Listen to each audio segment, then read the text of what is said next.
another glorious day, my tea sippers, and you know what time it is. I hope you have all of your crumpets together because it's time to dish tea. And you're dishing tea, darlings, with Big Meat. Can't wait. It's time to dish tea with Big Meat. It's time to dish tea with Big Meat. It's time to dish tea with Big Meat. It's time to dish tea with Big Meat. Darling.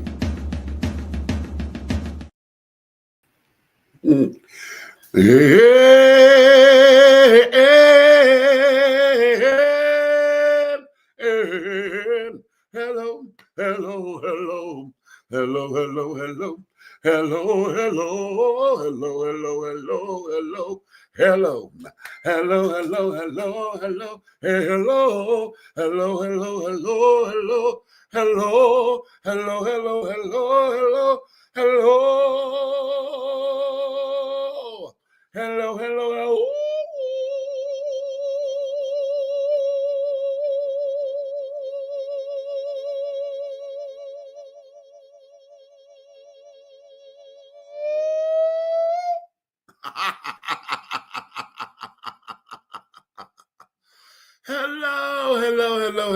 Hello to all of my tea sippers, my crumpet dunkers, my tea brewers, my pot stirrers, my tea leaf readers, my tea baggers, and my tea biscuits. What's up? What's your tea, darlings? It's another glorious day, honey. I know you got all of your crumpets together because why don't you know it's time to dish tea. And you're dishing tea, darlings, with Big Meat. What's tea, baby? What's up?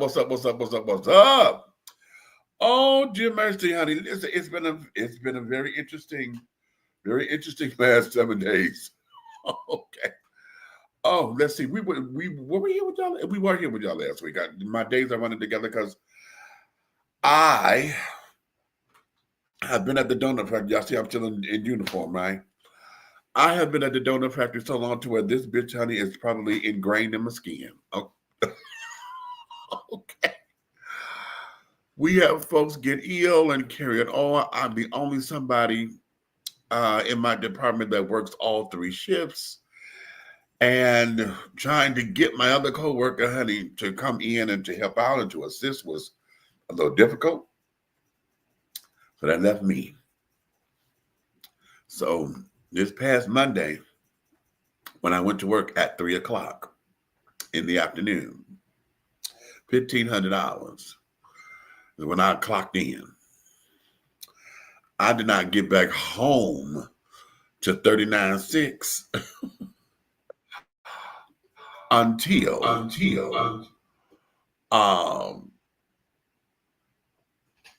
Thursday, this past Thursday, 7 o'clock in the morning. Yeah. So, and then after I got home, I had to be back to work this morning at 7 o'clock in the morning because of a little do-I-diddy. Okay.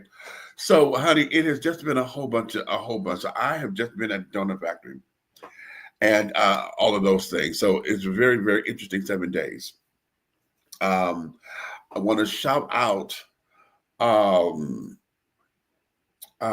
the city of College Park. I want to shout out my sister friend, honey, Mayor Pro Tem for 2025, and the Councilwoman Jamel McKenzie. I'm shouting her out here because tomorrow, June 28th, 2025, honey, is the 2nd annual Springo Bingo. Okay, for the senior citizens. And a senior is considered anybody 55 and over. Yes, I done made the cut, child. I'm a senior citizen. Can you stand it? But it's bingo, and it's free to all the residents of the city of College Park. And I want to shout her out because she chose me to be the lovely old hostess with the mostest, baby. So we did it last year, honey. The children enjoyed themselves immensely. And so she said, Meech, are you on board? I said, oh, most definitely, darling. So tomorrow I'm going to go do my thing over there. And I'm going to get my Detroit on, honey, because I know I got my little outfits, honey. We're going to change clothes and do all the things, honey. Let them have it a little bit and call it a day. So I want to shout that out for those of you who are in the College Park, Georgia area. We're going to be at the College Park Auditorium. It's been named, and I can't think of the name right now, but it's the building right next door to or adjacent to the College Park City Hall. Okay, so you guys come on through and come have a good time with us. Okay, it starts at 11 o'clock in the morning. So tomorrow, 11 a.m. until 1 p.m. I believe. We will be there, and it's going to be lots of fun. We got lots and lots and lots of prizes that we're going to be. You get a chance to win, and they're going to feed you, honey. They got food and carrying on. Thank you to the Granville Group, who was our sponsor for that particular thing. Granville Group is one of our businesses in College Park, and they are attorneys at law. I believe they specialize in personal injury and those kind of things, honey. But Granville Group, honey, will be our grand old sponsor for Springo Bingo, honey. So come on out and have a good time with us, okay?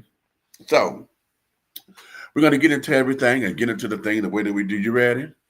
You need a minute. All right, I'm waiting on you. Okay, well, all right. Damn, Don't worry about what I'm doing. I ain't worried. Shit, I'm just trying to say, hey, making sure you good and shit, and shit. What's happening? What's happening?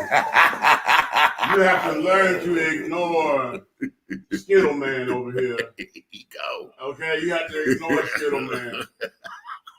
You know what I'm saying? Sometimes you gotta come to the hand to the rainbow. But You know what? I whatever. You know what? Whatever. I'm not concerned. I'm not concerned. This man, he tickles me. Y'all know that. He just tickled the hell out My of me. fruit snacks are made by mine. Now, what I'm saying is, today we're going to get into something. We're going to get down and dirty. I'm going to step on a few toes. Possibly a few feet. By mods. At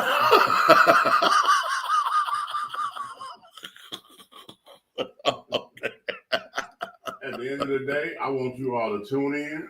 I want you to get involved because your opinion matters. And sometimes my thoughts are not your thoughts, and your thoughts are not my thoughts, but they're somebody else's. So let's heal the world one gesture at a time. All right. Well, with that being said, okay, you know what? Perfect segue. Thank you, sir. Okay. Listen, this is going to get heavy. Okay. This is going to get heavy. So all of you who are listening in right now, I'm going to encourage you to go get your friends, call up somebody, tell them to come in on this because I want all of you guys to be very interactive with this. And especially the single parents. I really want your opinions on this. Yes. Yeah. Oh, yes. God. Okay. Yes. And what are we talking about tonight? Do you want to know? Tonight's show is called Your Kids Are Not Your Damn Friends. Can I say that one more time? Your kids are not your damn friends. Not even a little bit. Okay. So what do you mean by that, Big Meech, the T-Master? What up, Buck? Okay, what do you mean? Hey, folks are coming up in here. You got Tracy. Hey, Trace. Okay, Big Buck is up in here. What's up? Okay, I'm here, but I'm big time multitasking tonight. Okay, that's cool. Listen, if you go over to your thing, honey, and look at your message. If you want to come in, I sent you the link, Buck, if you got time.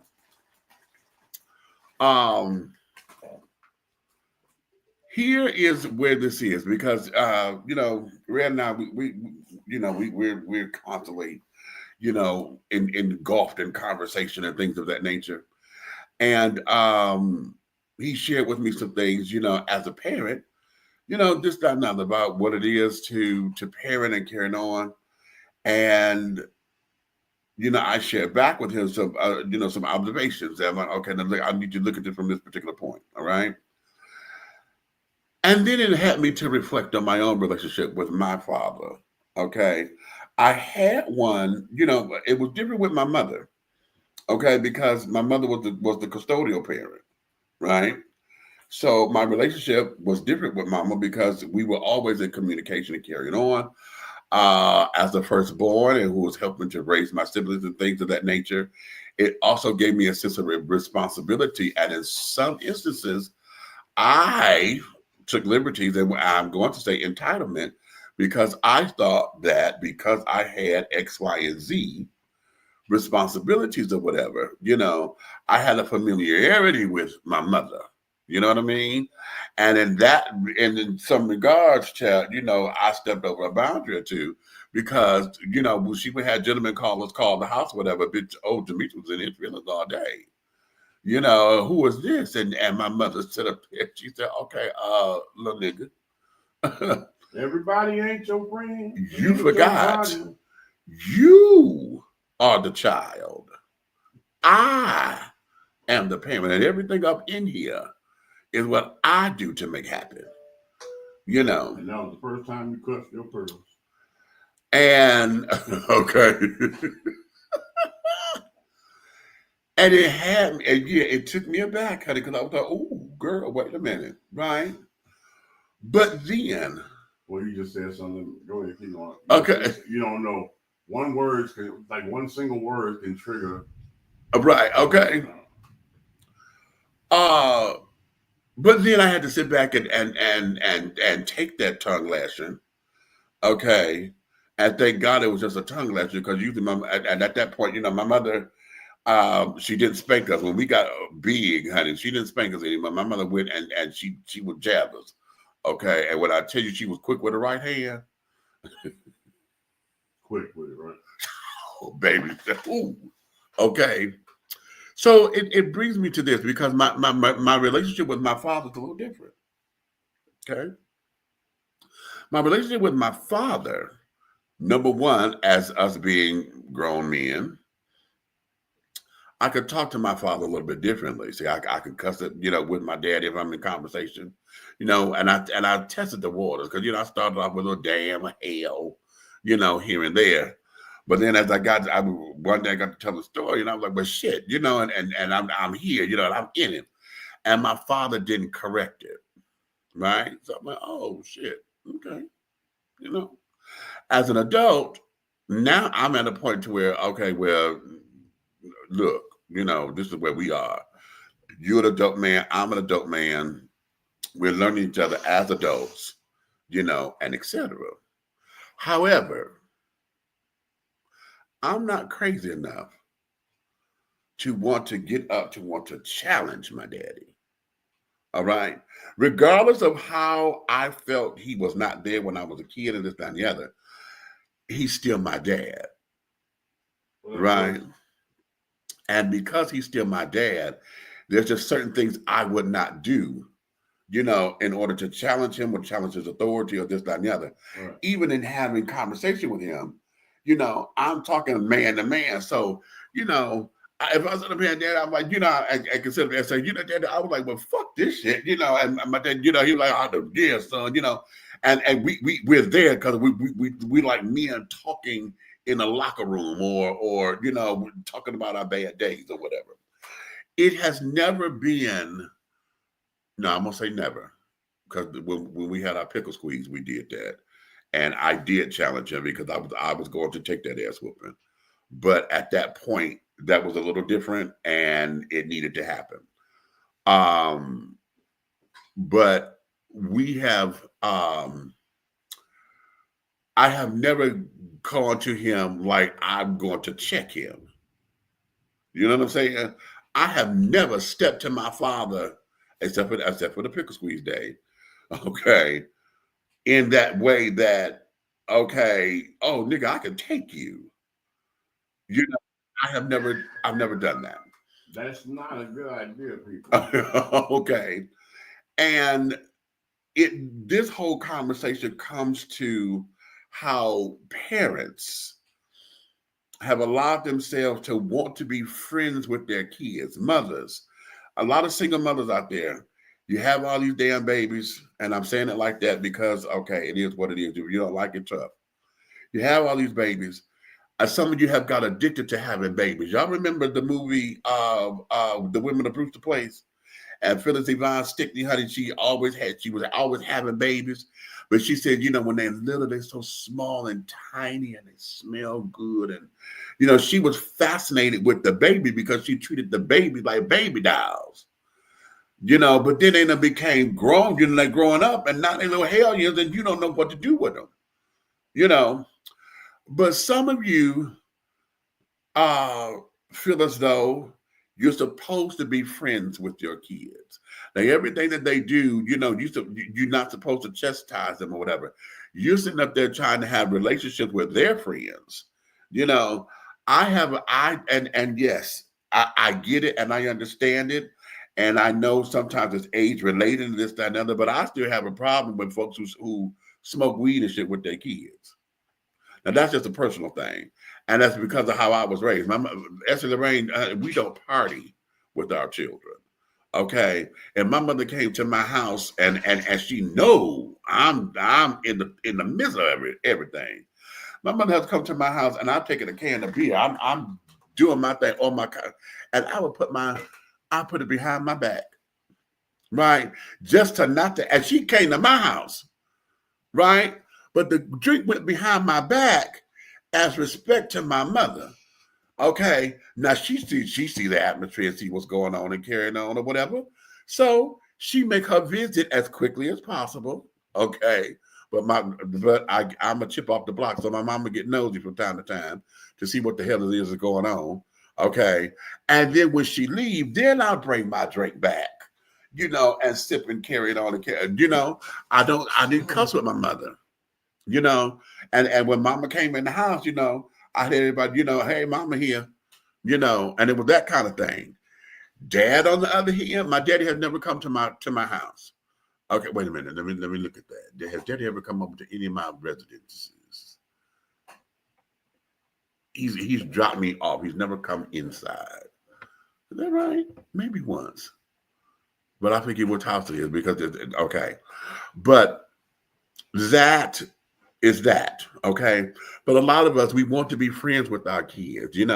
How those of you who got kids and you don't want to be addressed as mama or daddy in public. Okay, for those of you who let your kids call you by your first name, did you know? Ooh, that's another one of the personal ones. Now, see, that's now I have to come in on that. Come in. Because my father's entire life, I called him Ronnie. Okay. His birth name was Ronald Hill. Uh-huh. But that was something that was family oriented, and it was okay. It wasn't like, hey, Ron, what's happening? Or Ron, let me holler at you for a minute. And that's where I'm going. Go right there. It was just Ronnie, and the whole family say Ronnie. So everybody, you know what I'm saying. And it flew off like that. Because like my grandmother, we never called her. My father's mother, we never called her granny, grandma, or nothing like that. It was Irma. Okay. You know what I'm saying? Now my grandfather, of course, it was Big Daddy, and everybody knew him as Big Daddy, and that's what the hell you better say out your mouth. Okay. Okay, because if you walk back there and say William, you love subject to lose your feet. Right. Hello. Right. Okay. Right. Right. Dig it. My auntie Laverne, you know what I'm saying? It was Laverne. Stanley was Stanley, you know what I'm saying? Now, when you're trying to doggone kiss up and get something as a child, you add the uncle or the aunt on the front of it. Okay. You know what I'm saying? But now my mama, you couldn't pay me to say Karen. Okay. What you say? They don't make that kind of money. Right. Okay. Yeah.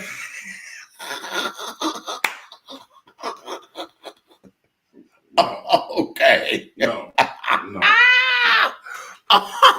Okay. No. Okay. They ain't even printed that yet. Right. And she gone. Right. They ain't Okay. even printed that yet. But yeah, I could see now growing up.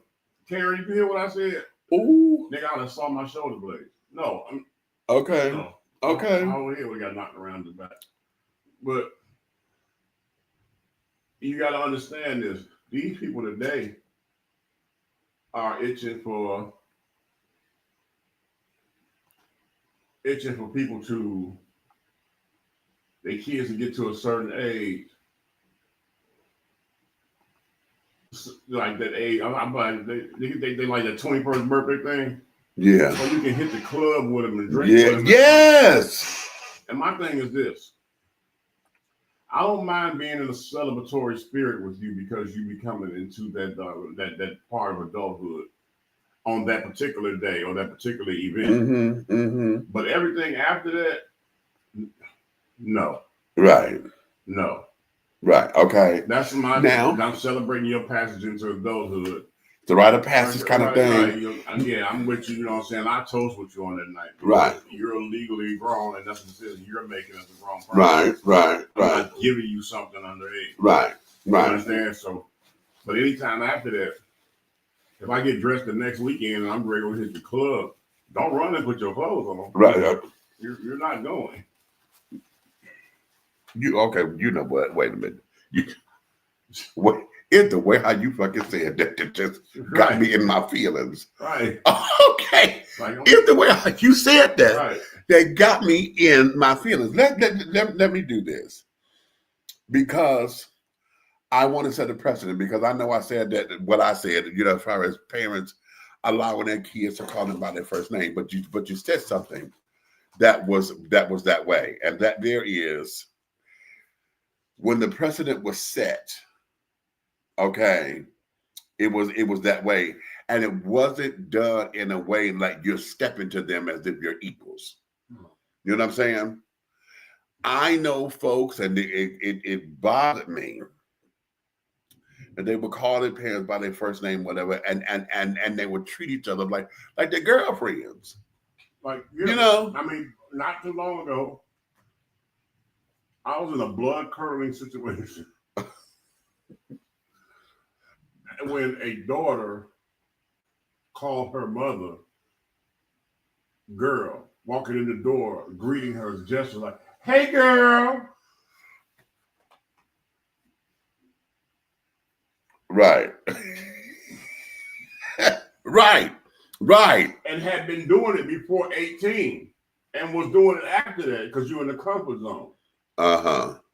Me personally, the first time you've done it, you should be doggone regenerating a tongue because I just snatched your tongue out your mouth. Okay.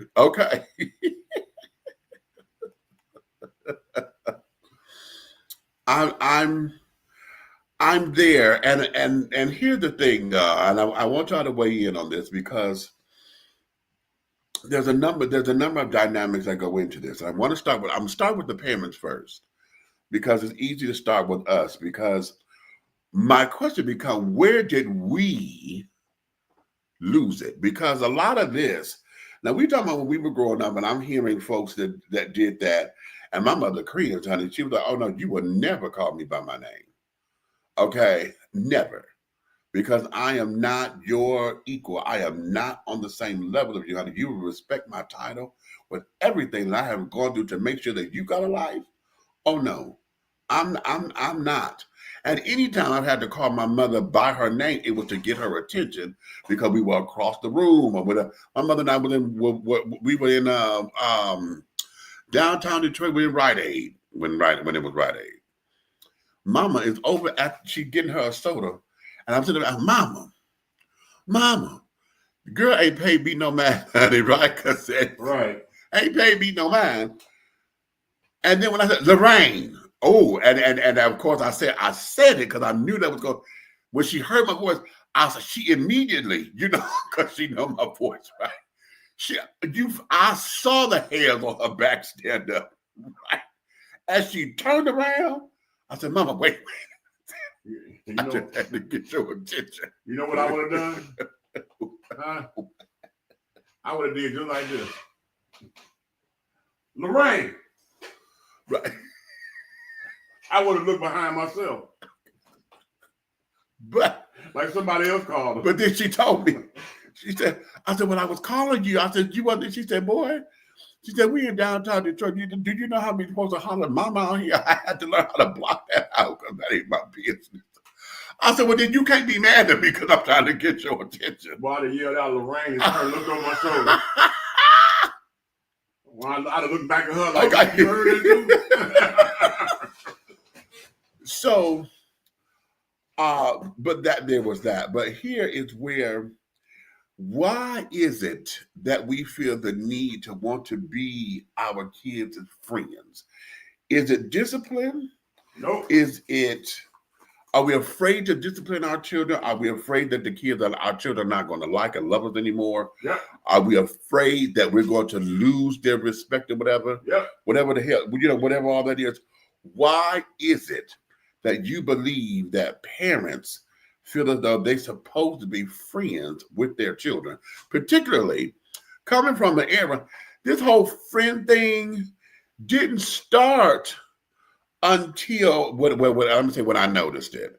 I noticed it in my generation when there were certain kids when they became teenagers and they were able to have an opinion, right?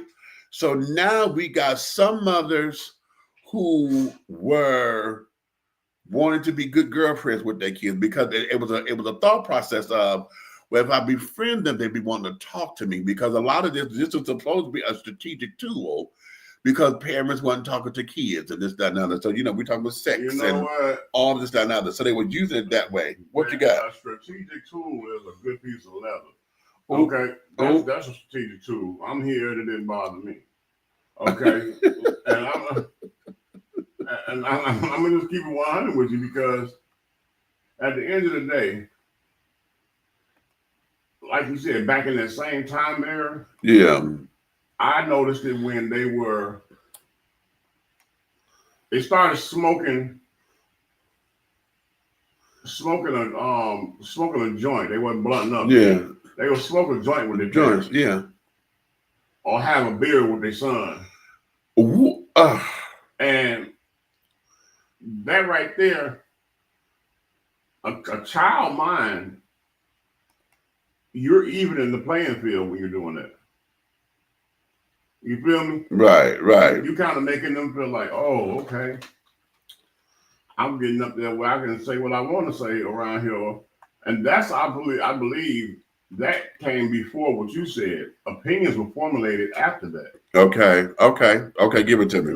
That built up to an opinion, because what it was, you got to remember, I've seen this with my own eyes, the testing of people, the ones that were older than me. I've seen them as teenagers where the parents sitting around smoking a joint, right? Because you know how they didn't care back then, right? Because DFACs wasn't coming over, right? They didn't even exist, right? So here it is. You would see the parent do the test to the teenager, right? Puff pass, right? And the teenager done felt tough enough to be like, oh, okay, mama, and hit it. What you just did was raise them up.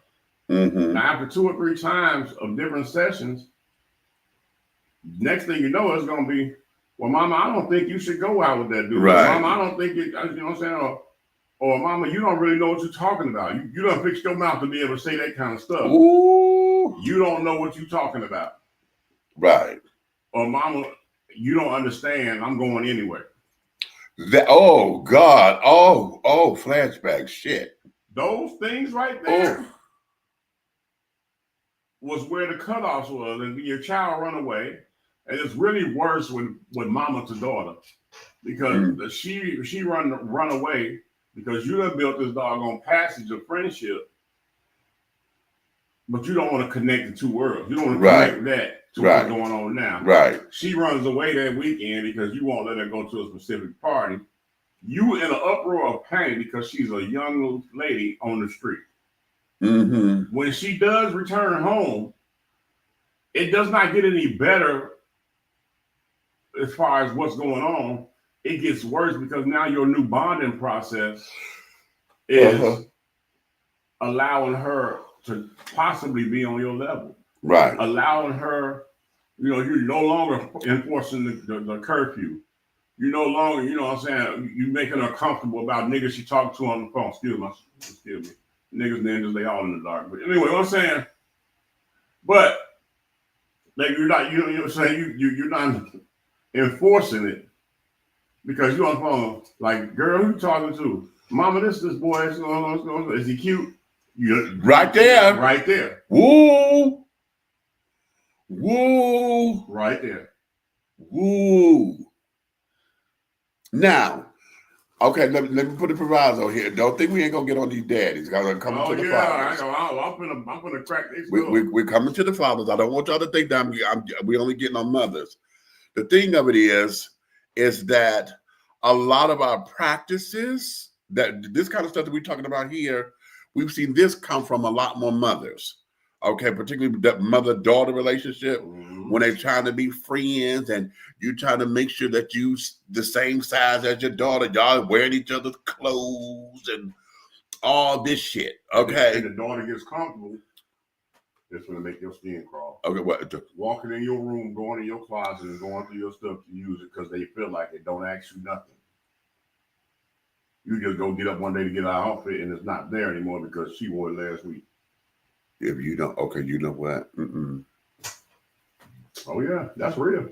I said I hated that when my brother did that. That's real. That is so real. I hated that when my brother did that. Now you know when we were coming up, you don't walk past the threshold of your parents' bedroom because you feel like it. Let alone her closet or a drawer to get something, or you go even go to get a hairbrush. You need to ask to go get a hairbrush. Right. So that there is that. Okay. But then on the daddy side of this thing, all right, there are certain things that we have allowed to become rites of passage. Okay. Like when you were talking about, I'm gonna have a beer with my son and that kind of shit. Right. Okay. And that's the reason I mentioned it. Okay. To let you know, you niggas ain't or the big, here's the big one. He is the big one that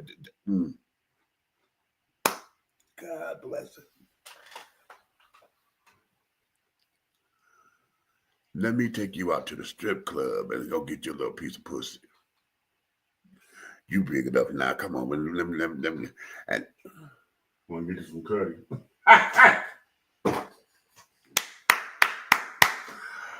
My daddy tried that with me.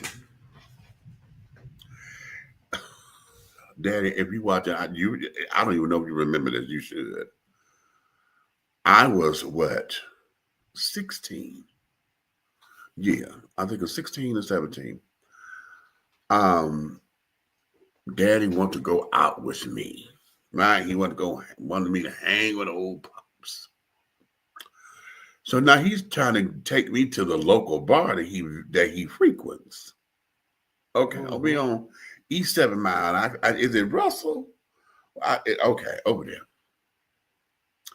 So he goes up to the dude and was like, yo, man, look, this is my son, and I just want to bring him up in here and carry on. We want to just let him get his vibe together. And he was like, Larry, much as we love you carrying on, he said, man, how old is he?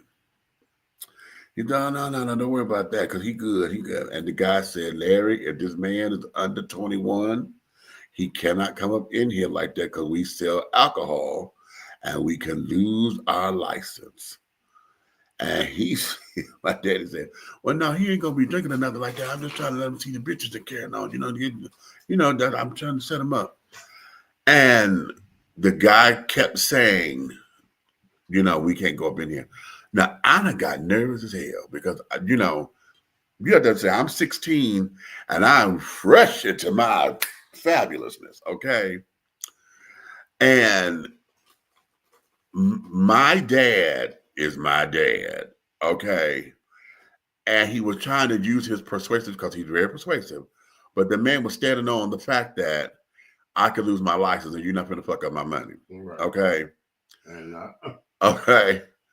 But had it not been for that, I'd have got up in there, okay? Because daddy was pushing that hard.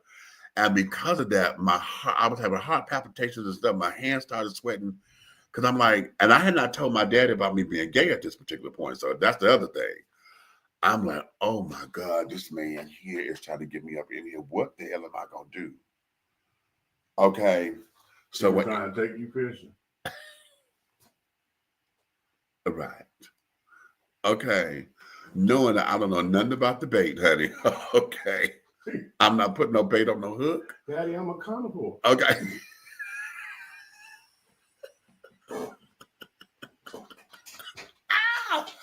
It's all protein, honey. Okay. Okay, I'm sorry. It's all protein. Okay. So, but I use that because I know, y'all heard Boosie Badass, they done raked him across the coals because he took his sons young, they were preteens or whatever, took his sons to the whole house or whatever because he wanted to train them the right way. Okay. But y'all know Boosie in his head, jail traumatized him. Okay. What he saw between two guys being intimate traumatized him. And that I really believe that somebody needs to talk. I don't mean to just segue, but that traumatized him so badly to where now he wants to make sure everything about a man is a man. And so he done got raped across the coals because he did that old crazy ass shit. Taking his sons to the whole house. And we get this thing to where men start thinking that because I'm doing this with my son, okay, that it's a rite of passage. Then hell, leave him alone. They're gonna be all right. I need to ask you a question. Well, and personally, I don't care what y'all say. Well, I'm your opinion matters. I don't, What do you think about? No, I need you to open your mind, right?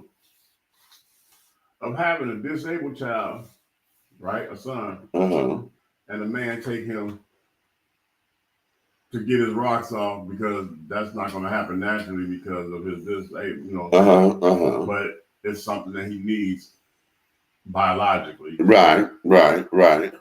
So at that point, is he trying to make him a man, or is he worried about his son's health? Did you say his son's health? God damn it! Wait a minute. Wait. You. Oh shit! Wait a minute. Wait. Oh, please stop, and stop again. Because you're not gonna. Oh, jeez. Wait a minute. I was about to say, I'm gonna jump on this bandwagon and we're gonna get real cute. And be like, you know what? But this fucker say, am I concerned about his health? You know what? You some motherfucker. Here we go. Now let's break this down. Let me pull my composure. Inquiring minds want to know. Let me pull my composure because here's what I truthfully think. Okay. Now, truthfully speaking, those who are either on the spectrum or whatever, they learn differently. Right. Okay. They learn differently. And just because they're on the spectrum does not mean that biology doesn't happen. Okay.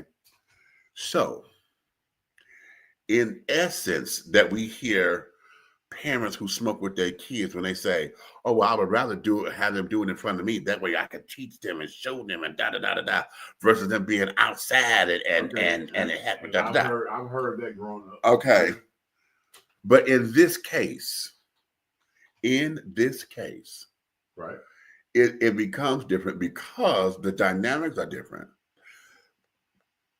and especially if you realizing that the child is no longer a child. Right. Okay. And is understanding what his body is doing and all this and the third. So somebody got to be there because the world gonna hurt the baby. You got a coach. Okay, number one. Number two, you got to make sure there's somebody there that you can trust because the dynamics are different. Exactly. Okay, the dynamics are different. Let's not. Okay. Get the big meat out of it. Okay. What? Let's just make it doggone black and white meat potatoes. Okay. What? What you're saying is it makes sense in that instance. Yeah. Okay, all right. We ain't got to go college. You know what I'm saying? No. No. No. But I'm just saying. I just want to make sure. I want to keep it simple because everybody else thinks black and white with that. And their opinions be so strong on the black and white. Which is why I'm breaking it down the way I'm doing, because they still ain't going to hear it. They're going to. And if they don't, it's because they don't want to. Because, see, breaking it down that simple ends up we end up going into gray areas. You intellectual asshole. Simple for who? Oh, okay. Yeah, you just did an intellectual asshole move right there. What? Breaking it down, making it that simple. That is a messed up move to make in the United States of America. It is that simple to you because you are the one explaining it. I found out today some motherfucker older than me can't spell their name. So you just when we break it down, where the whole thing of what you said, we need to break it down that simple. Yeah, but that's so not folks can get it. Where you went to Diana, when you started doing that, you just sent Ray to go out in the back porch to smoke because he was blowed off. You know what I'm saying? Oh Lord. Okay. You know what I'm saying? You know what I'm saying? I get it. But I'm just speaking from what when I come across folks like today, okay, somebody of non-pigment was about to get their face smashed in, okay, because they didn't understand where they were headed with their doggone mouth. Not understanding it because for some reason y'all think Big Red is soft. Not at all. But he was going to go to the emergency room. Right. I sat there because I'm just saying, and I really didn't want you to get involved because I'm telling you, these hands is crazy. These hands is crazy. But my thing was this: I gave him how many passes? Right. I'm only gonna give you so many passes, and then stuff's gonna start happening. Yeah, it was when he started babbing on the table that I said, okay, this is not going to go well. And I knew it then. But no, I don't want to necessarily just take it and go so black and white like that because it leaves room for error. Because a lot of people, what they want to do is come in and only make it there. Okay. But see, what I explain is the gray. Yeah. Okay. Because it's the gray that all the shit is. Okay. That you don't want to think about. Because see, it's easy for them to say, oh, you got to do, how you gonna sit up there and do that and this and that? You ain't no better than damn Boosie. You got mad at Boosie. What makes it different? Well, I just say they make it a lot different. It's a whole different thing because the dynamics of who that child is, that person is, or that young adult is. That's what it is, not child, but young adult. Right. You know what I'm saying? That's what makes it different. It's different, and then because of what we're dealing with, this is a teachable moment. It becomes all of this. So yes, to say that, oh, I took my boy here, and then because I took my boy here, I know I done vetted the place, this, that, and the other. It wasn't some random little shit like. And that's like your situation. Yeah. Right. Here's your situation. This is where I stand overall. The entire man, woman, child, don't matter. Boy, young man, young woman, whatever, okay? But when the world starts moving a certain way, we have to be in compliance. Right. So we're in the state of Georgia. You're growing at 17. A 17-year-old man child goes to big boy prison. He does not go to the juvenile system. That's right. Okay. That's right. So at 17, you're an adult in the state of Georgia. That's right. Okay. So same with females. They don't go to juvenile. They go to the big girl prison at 17. So you have to doggone sit back and get your wheels connected with what's going on today. Not 10 years ago. 10 years ago don't matter. Those type of laws change every 10, 15, 20 years. So you got to remember, so what they do with those years, they change them. They use that as what they call they use them as the, what they call it, the statute of limitations. So if it was 10 years ago, that means the statute of limitations has passed because this way forward is something else. Exactly. So now you're sitting here, you can't, That's why I said people's opinions always be based on what they know at the time. At the time, right? Because right now, in today's world, remember, if you do remember this growing up, I remember I used to hear old heads on the corner. Wine heads, they were talking, they were yelling at the young girls, and they'd be like, they'd be like, what they say? 80 blind, crippling, crazy, boom, boom, boom. You know what I'm saying? Right, okay. And I used to wonder what the hell that meant, right? Right. But as I got older, and I started hearing it, I'm out there hustling and doing my stuff. Then I started flipping it, you know what I'm saying, on the, like boom. So I started flipping the doggone 1880 or 1780, you know what I'm saying? Right. Blind, crippled, crazy. But I was doing it in compliance based on what the law is. Mm-hmm. Nobody messes with no child. Right. But you're a goddamn grown motherfucker. Right. You're a grown motherfucker on life, and you're a grown motherfucker by state. You're a grown motherfucker by law. Right. Right. So that's the end of that. Right. And I tell people all the time, this is my cringe. Stop calling, like you meet somebody, right? Right. There's another, this is how you know this is what the confusion with the friends and the mama thing. You meet a young lady, and you'll be like, well, how many children you got? Just that's those initial conversations. And she'll say, oh, I got 3 kids. Oh, they're playing, oh, that's cool. I'm saying, what's the name? Oh, you talking, you just having that regular conversation. Right. And she just told you that she had 3 kids. You asked that question because you were interested in at least taking her out to eat. Right. Or dating her, or at least becoming some type of social life with her, right? Mm-hmm. Mm-hmm. And she named you 3 motherfuckers as doctors and lawyers. Mm-hmm. Well, sorry to ask you how many kids do you have. Your response to grown motherfuckers is, I have this many children, and this is what they do, and they're wrong, or this one's married, and this and that. Children. Right. They will always be your children. Right. But they're not going to forever be your kids. That's right. Right. And that's where people get it twisted at. Mm-hmm.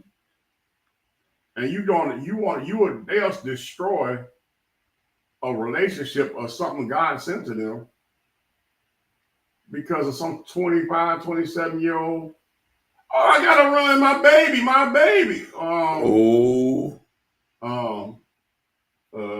Miss Retard, let me ask you something. Right there. Let me ask you something right quick. You running hollering my baby to this grown heifer that made a bad life decision. Mm-hmm. The same way you run to the grown heifers that is exactly your age that made bad life decisions. Mm-hmm. Again, that's not your friend. Mm-hmm. And if you know they made a bad decision and they not nothing that's detrimental to their life or their health, then you can handle everything from right here. You running and being in the same space of the mistake is not going to assist the mistake. Exactly. Exactly. You destroying stuff in your life to mend their life, and now once they're fixed, they're going to crap on you. Mm-hmm. Because you done lost everything you had. Mm-hmm. Mm-hmm. They don't understand these new generations are users. All day. All day. And it's not, you know what I'm saying? I don't think they know they doing it. Mm-hmm. But once Uncle Sam got in your house and tried to eliminate the man, guess what? Mm-hmm. Now they become your roommates, your friends, mm-hmm. your paychecks, your confidant. Mm-hmm. Oh, wait a minute. Wait. Oh, shit. That did it. You fall out with some grown man and you want to go cry to a child. To a child. Why does your child know all of your motherfucking business? Mic drop. Huh? This ain't. Why do they even have control over your business or have an opinion about your business? Where? And let me get real. Ooh, Lord, let me get real. How is it, just like Lorraine checked me real quick over a phone call, how is it that you allow your child to dictate the dick or the pussy that's going to come in your bedroom? Boom. Yeah, I'm going to get nasty. Fuck it. Hey. Okay. Do you? My name say Minister. You're the tea master without the bag in your name. Okay. Catch. Don't need a bag. Anyway, well, anywho.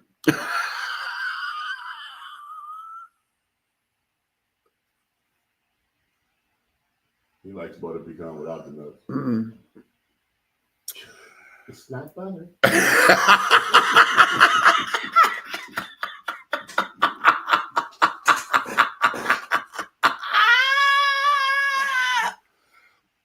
I can't believe it ain't butter. Anyway, when it comes down to that, you know, I'm stressing this because there's a point when we are adults, okay, and full-fledged adults. Either I'm a single adult or whatever, and I have my own life, my own career carrying on, and I go to my mother because now I'm caring for my mother or my father, and we're sitting down, Mama, what's the matter? And we're talking adult to adult. It's a whole different thing where you have run to your child because you have no adult friends, adult comrades or whatever.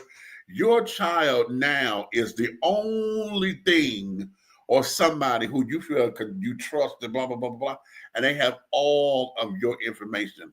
They sit up here knowing when they know your ovulation cycle. They know this, they know that.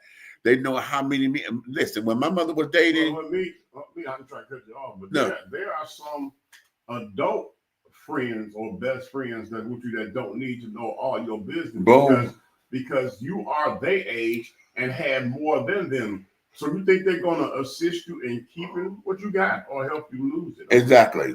Because they're looking at their lives like, damn, I ain't got that hard. I ain't got that high elevated. Or I don't have that much. And we come up we're the same age for the same time. Do you think they really, really, really going to help you keep it? Or they going to doggone deal with your shenanigans and elevate that and cheer you on knowing that all of your shenanigans is a failure. They're going to assist you in failing so you'll be back where they're at. Because I'm trying to tell you, 95% of the people in this world, especially in the urban communities that profess to be your best friends and friends, they are not your friend. They are not your friend, and they're your friend as long as you got what they got. Boom. But when you start to elevate. Oh, now let's talk about that. Oh, let's do that right there. Elevation. And we talking about you making your kids your friends. There's a number of us who get jealous of our offspring. Okay, this is your offspring. The whole idea of parenting is what you always want the child to do better than you. So it is up to you to set the fucking bar. You set the bar, and the child you train the child how to go beyond the bar. You give them the tools and then you allow their creativity to blossom because you get to see who they are individually. Right. And you push them to be their very best. And so you set the bar, and their best is what's going to get them to be better than you because they're doing their thing. Right. You understand? I always say, don't be like me, be better. Be better than me. Okay? Now, we've allowed the friendship to come up in here, and now the child is X, Y, and Z. But now you jealous because the child is living a life that you want to live or you thought you want to live. Hold on. Camaraderie is a figure eight. It don't matter whether it's the male child. I would go there. Not only do you get jealous of the elevation of the child because you built a friendship instead of a parentalship. It happens in reverse because the child, because they think they your friend, and develop, you see the mother or the father elevating,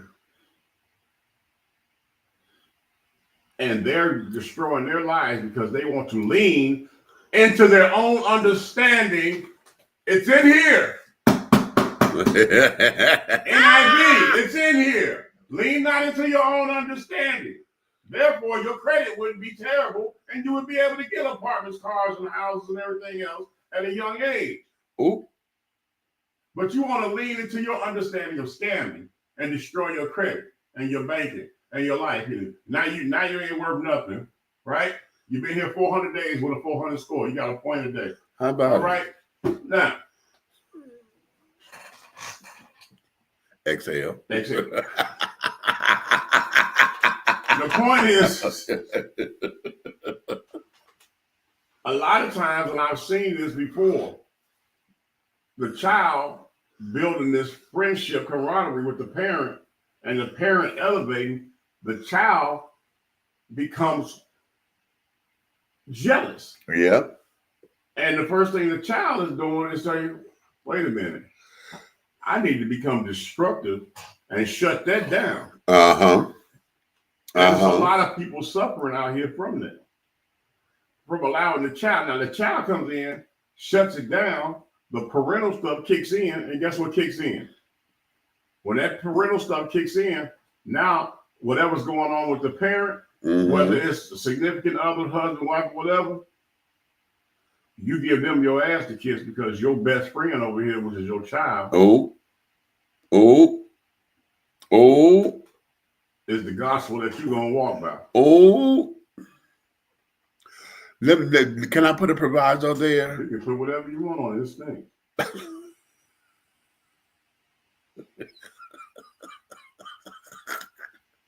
Let me put. I would put a proviso right there. All right. Well, another caveat. We sometimes become best friends to our children because that's the only way we know how to make up for shit that we didn't do when they were kids, or when we have postpartum depression and we think that we treated them so badly. You know, we're trying to sit down there. Oh, I want you to like me. I want you to like me. I'm not such a bad parent, and blah, blah, blah, blah, blah. So becoming their best friend or overcompensating, because I think that's what happens. A lot of times parents are that kind of friend to their kids because it's an overcompensation for what I didn't do or what I can't do. So I wanted me being your best friend is showing you I want to be a part of your life and showing you how I care and this, that, and the other. And what ends up happening is that we end up becoming crutches and cradles and stuff for these kids. Say what it really is. If you put it on a scale of 100%, 75, and I'm not woman bashing, but 75% of women are more guilty of this. Matter of fact, I'm gonna say 60-40. I'm more guilty of this because there's a lot less single parent men out here. And it don't even have to be in a single parent. It could be just a dominating parent in the household. You're trying to live vicariously through your children. Yes. And it's not a good idea. Just because you couldn't catch the touchdown pass when you were young and he can, don't make you control his destiny. Okay. Just because she can press and curl so good that Beyonce wants her to travel with her and you couldn't flat iron when you were coming up. Don't make that mistake of trying to be her friend because you want to be on the hair team with your daughter. Yeah. You know, you all have to really wake up and know that it is a very, very different world out here today. And the thought process of these other generations are crazy. There is zero respect and a whole lot of neglect in these newer generations. And what's considered normalized to them is utterly devastating to us. That's right. That's right. I'm not going to say we can do something today to fix it, but we can start one step at a time and address it, and hopefully a percentage of these young generations will start to understand it. Mm-hmm. But we're not going to be able to fix it because it's already destroyed, because it has become a way of life. Right. Exactly. Yeah. And the people that they choose to praise and worship when they should be praising God, Beyonce has made it okay by bringing her daughter, young self, on this stage on tour with her. How about that? And she up there gyrating with her mama. Right. So us telling them to take this path in life and seeing her take that path and get her millions before she even doggone ovulate. Right. Because she's haven't even meet teens yet. She's a We're in a preteen. losing battle almost, because they got visuals that's going against what we're trying to tell them. Mm-hmm. Right. And I'm highlighting this. So stay in a child's place has lost all meaning in this generation of children. Exactly, because the question becomes, what exactly is a child's place? Right. Okay, let's get it like this. There is no child's place because there is no man's place. And when you took the man's place away, you slowly disintegrated the child's place. Thank you, government. So nobody has a place or nowhere a place to be, or there's no place that a woman even understands to put you. Because they're running around here confused, talking about there's no good men. No, there's plenty of good men. The ones you wouldn't speak to and the one you went past, the one that said hello, the one that gave you the extra cash that you needed at the register when you were short and didn't ask you for your name or said hello, but you gave him your ass to kiss. Right. That was the good man that the Lord sent you. Right. But ain't none out here though. Right. Right. The good man that you was with that gave you the world and took you down through everything that you ever had, ever needed. I mean, just you didn't want for need for nothing, and they made it happen by any means necessary. Those women out here that had that right there, but chose what they thought the grass was green. Oops. They went and got the bale of hay instead. You went from subdivisions to subsidized rent. You got to be kidding me. Okay, let's do this, because in that, all right, understanding, because you said a mouthful with, you took the man out, and so the child has no place anymore, because either the son has become the pseudo husband, or the daughter has become the pseudo wife, especially if they're the firstborn.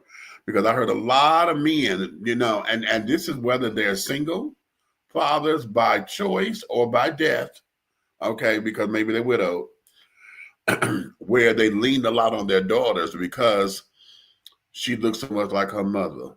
Okay, so now you got her cooking and cleaning and this, that, and other, making sure your shirts get ironed, and you done gave her all your wifely responsibilities and wifely duties, and you're treating her like she's your wife.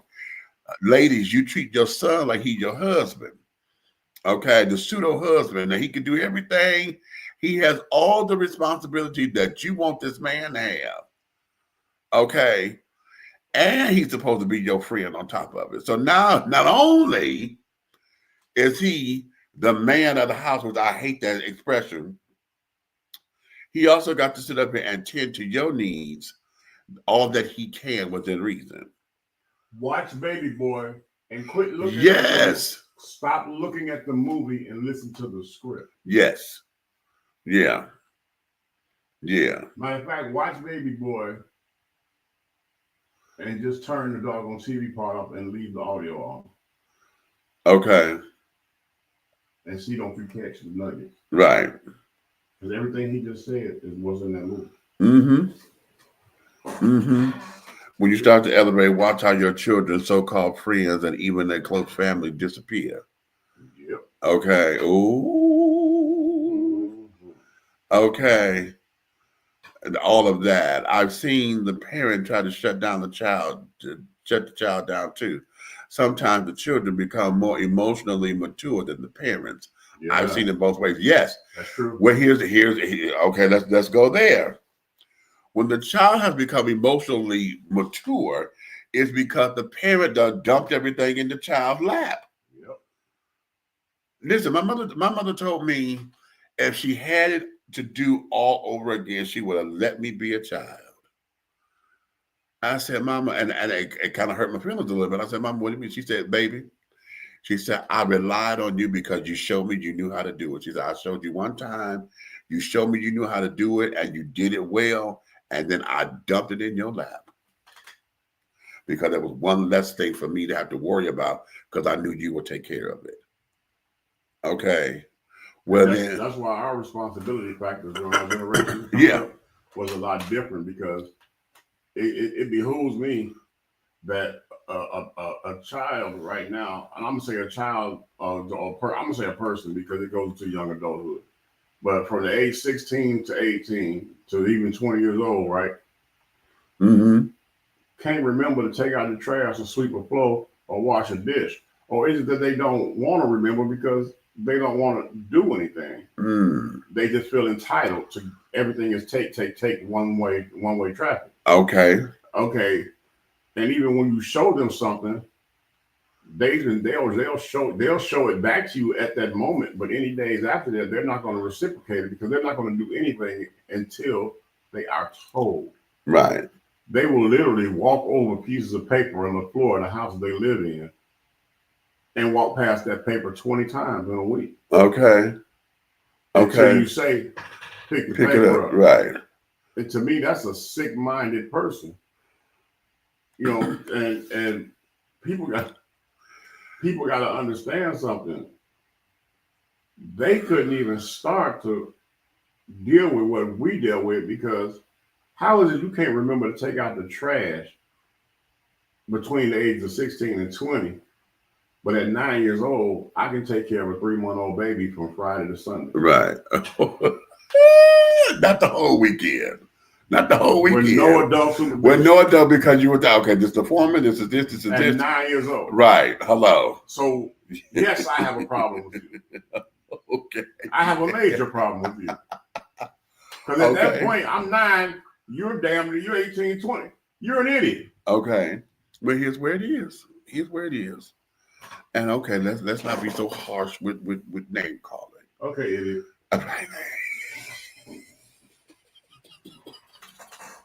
Because here is where let's break this down. Okay.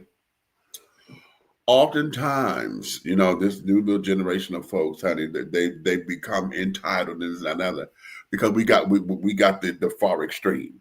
You know, it was when we would come up, it was like, okay, if you use it, if you ate off of it, clean it, if you washed it, you know, dirty it up, you wash it, but we came up with that. So you clean up behind yourself. Right. Right. You also had can I may I and not give me. Right. The hell? Wait. What we had was, Mama, can I talk to you for a minute? What's the matter? Well,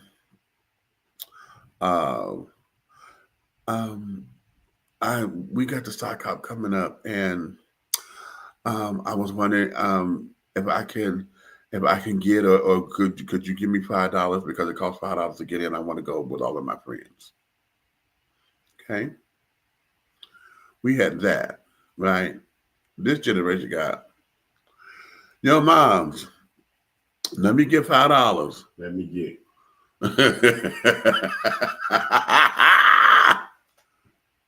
How about let me get you a head start while you do the okay.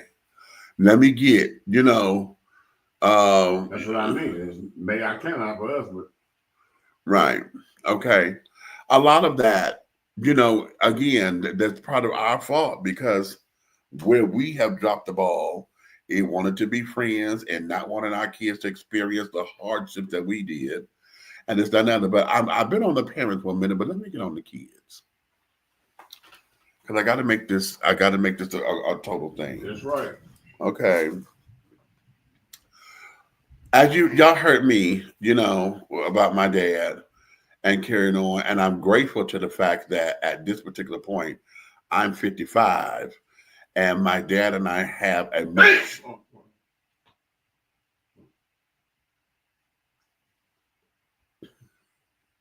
You know what? I can't stand him.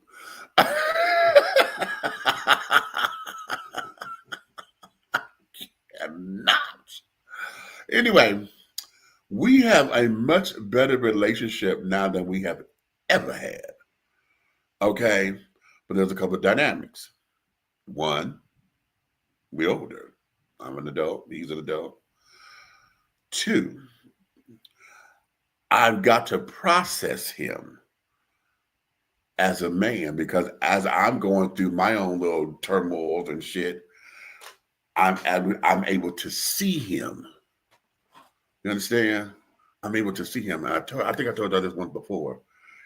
It wasn't until I was working at the Adult Education Center. I was security supervisor there. Mm-hmm. I told y'all here, everything up in here is 16 to 21. Right. And this is a last chance high school, right? You either go here or you go to jail. And then folks came up in there with their kids because they had daycare. It wasn't until I was working there that I saw my dad. Why? Because my dad was a 4 month into being 16 when I was born. His birthday is November 26th. I was born March 4th. So he's 16 going on 17. But he's 4 months into being 16 when I came to be. So you was premature ejaculation?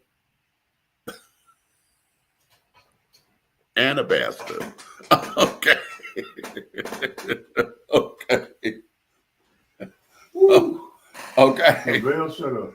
So when I saw these students, and they being hard and carrying on, into the streets and all of that. Oh yeah, they gangster. Yeah. Oh yeah, they want your head. Well, hell on your head. I hope it's 50, y'all. Okay. It was then that I saw my dad. Because, talking to the kids, I was like, I had to really wrestle them in like a father. Because here at that particular point, I'm like, damn, I'm old enough to be these kids' father, Father? Right. Papa, can you hear me? Anyway, Papa, don't preach. Stop it. I started that. Stop it. I am. I got to get it out. But it was then, when I made that dynamic that damn, I could be somebody's father. Mm-hmm. But then when I saw my dad, because there was one little guy, well, not little, because yeah, I had to ship him off because he would have got me in trouble.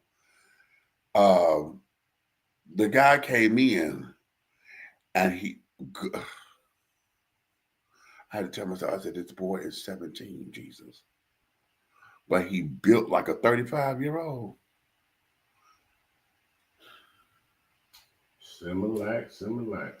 And I had to keep telling myself, I said, Demetrius, that boy is 17. That boy is 17. And he's smooth. And he said something that kind of reminded me of my dad. Right. And that's when it clicked. I said, damn, Daddy didn't know shit from Shinola when I was a kid. He was a kid himself trying to make it work. All he knew was, and I heard it with the kids there, hey, I got a son. Yeah, this is my son, Which is why, I you know what? I'm glad you said this. Uh-huh. That part right there. Uh-huh. Because having adult children, right? Right. With children. Right. It starts to make you think, have they woke up one day and said, well, Dad, Daddy was a teenager. Right. You know what I'm saying? Right. He had to figure it out. Right. Or he had to learn this. He wasn't 35 years old when he made me. Exactly. Should have known better. Mm-hmm. I was the first doggone thing of adulthood that got shot to the left or to the mama left. I mean, but you know, but you understand. But you understand what I'm saying? It's keep going. But you got to understand something, that at that age, you don't know that it's more important for you to get up and feed that baby or go to the store and get milk versus get your sleep. I ain't got to wake up. Right. In the morning time. Because I get there when I get there, because you were just coming to that age and era from 16, 18 years old. You're coming to the age and era where you feeding yourself, going to buy yourself something to eat. You get what I'm saying? Or it's still automatic that it's something in the refrigerator upstairs because you're at home. Right. You know what I'm saying? So you get up, shower, free water. You know what I'm saying? Wash your clothes. Free heat, free lights, free gas. Get dressed. Eat breakfast. Still, you done had a full life before noon and ain't paid for nothing. Right. Not thinking that you got a mouth to feed somewhere close by. Somewhere close by. Because that's not, it ain't clicked for you yet. Because sometimes that particular chromosome is not developed in your brain. That little piece that you need in your cerebellum to go click, responsibility is not there. And just because you made a child, it doesn't make it rush to be there. Ha ha ha. So I am sick of women downing young fathers that don't know no better yet when they didn't know shit when they had their first baby at 16. Exactly. Nobody's dogging them. Right. And that's beautiful how you just put that. Because that is how I began my healing process with my dad. Okay. Awareness.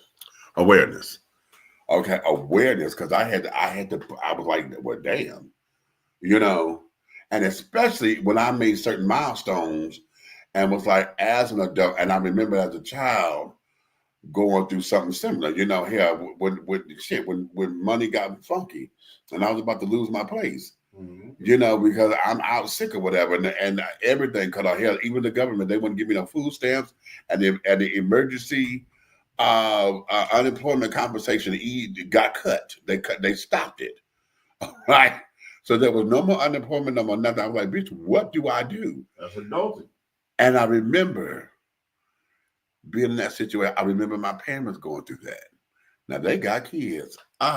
I don't have any biological children and no babies. Okay, so it's just me. Right? They have 4 kids. Indeed. You understand? Argued and carried on and went through the snub. And my daddy was a hustler too. So, you know,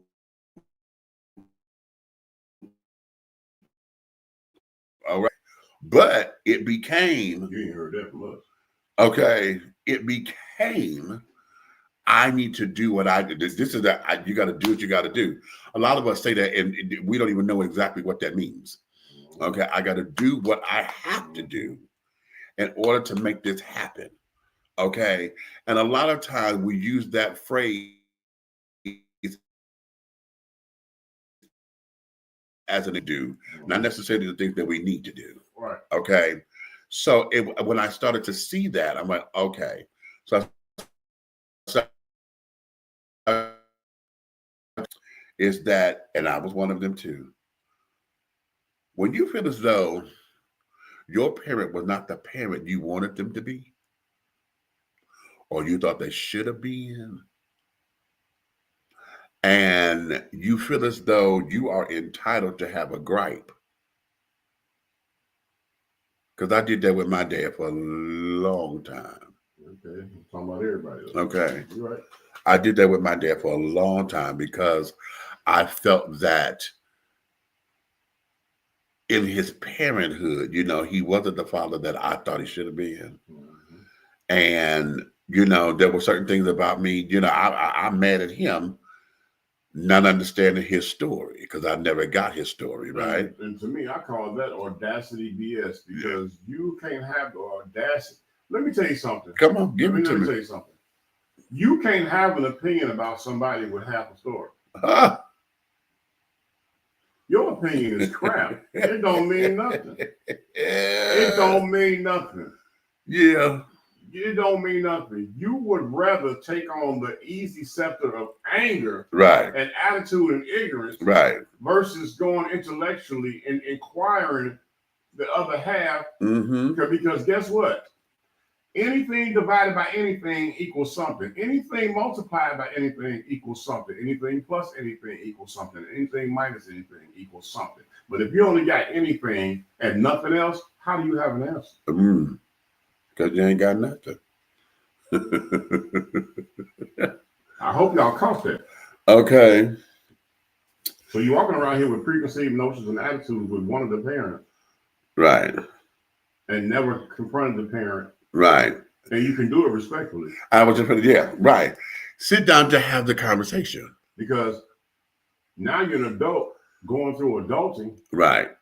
So where do you get off thinking your life when you get older, you can have adulting problems and I couldn't have them back then?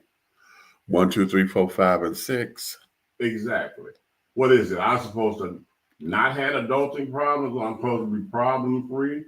Or did somebody paint a picture for you that showed that I was willy-nilly while they were struggling? Right. Because right. It's lies and deceit. It's all lies and propaganda. Okay. Because at the end of the day, nobody asks the pertinent questions to nothing. They Right. are happy with the negativity and the descriptive of badger. Uh-huh. They want to destroy everything. And God was a creator, right? Come on. So if he was a creator, we made like in his image, why are we not trying to do more creating instead of doggone steal, kill, seek, and destroy? What the devil does. See? Why are you so comfortable being the devil when you could create a better segue and a better relationship with all of us together? Mm-hmm. And back to that figure 8 again. Mm-hmm. Eternal connectivity between all bloodlines. But nobody wants to ask the pertinent question. And there you go. So children, when you feel as though you can have a grudge or hold a grudge, and then when you feel as though just because I'm able to have conversation with my parents and I can talk freely, that I can step to them like a friend. I can correct them like I do my friends. Okay. When does that make sense? I could, because you don't like how I say it, so you go, yo, dude, what the fuck is that? Excuse you? Okay, and then you say it in that little tone or whatever. Now, yeah, mind you, we just got through talking just a moment ago. And you're like, oh, Dad, yeah, fuck this, that. Yeah, okay, you was in the store. But now you're like, dude, what the fuck? You know, now you step in. And then I've seen this. And I said, oh, Lord Jesus, don't let it happen, Lord. Where the child wants to step to the parent. Let me tell you something. Because I saw this in my own household. My nephew wanted to assert himself with my sister. And she was on the bed and I kind of got mad at her, but I'm only watching a video, right? I don't necessarily know my nephew's temperament because I don't live in the same house. I've been down here in Atlanta all of their life, right? So all I know is I saw this motherfucker walk through the door, and he kind of like walked up on his mama, right? But Ma, why I got to do that? And I jumped. I said, Mo, I know your foot is down his motherfucking throat. She said, no, Michi wasn't like that. I said, wait a minute. I know you're not going to tell me you scared of a child that came up out of you. I know motherfucking well you ain't going to tell me that something that you done brought into this world put the fear of God in you. She said, motherfucker. My sister cussing me out. The hell you talking about? Hell no, I ain't scared of my goddamn kids. You just don't understand it. I said, you better tell me something. You better tell me something, right? So then I said, well, let me call and talk to her so I can see what's going on. Well, then he in his feelings. And he wanted to sit up there and tell me, man, you don't know me.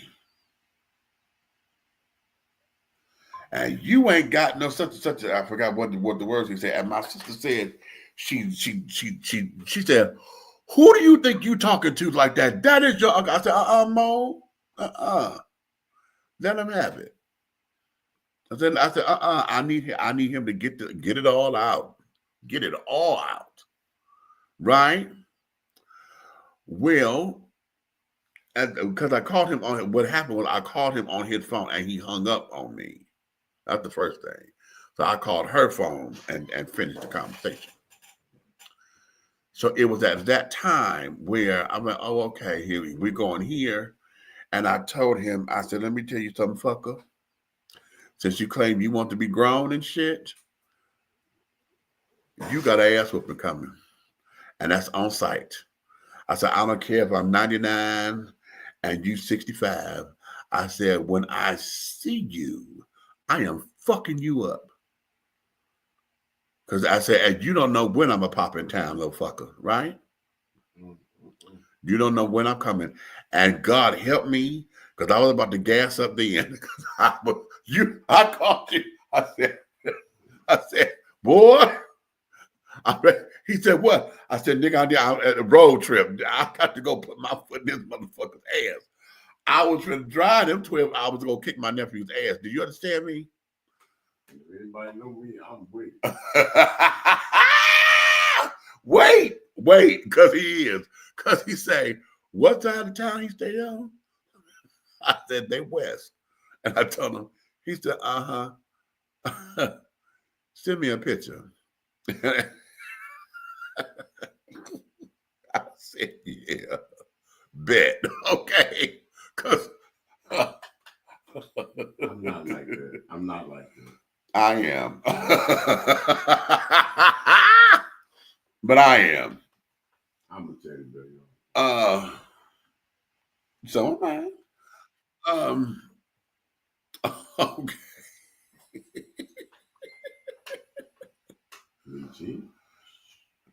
Right. Okay.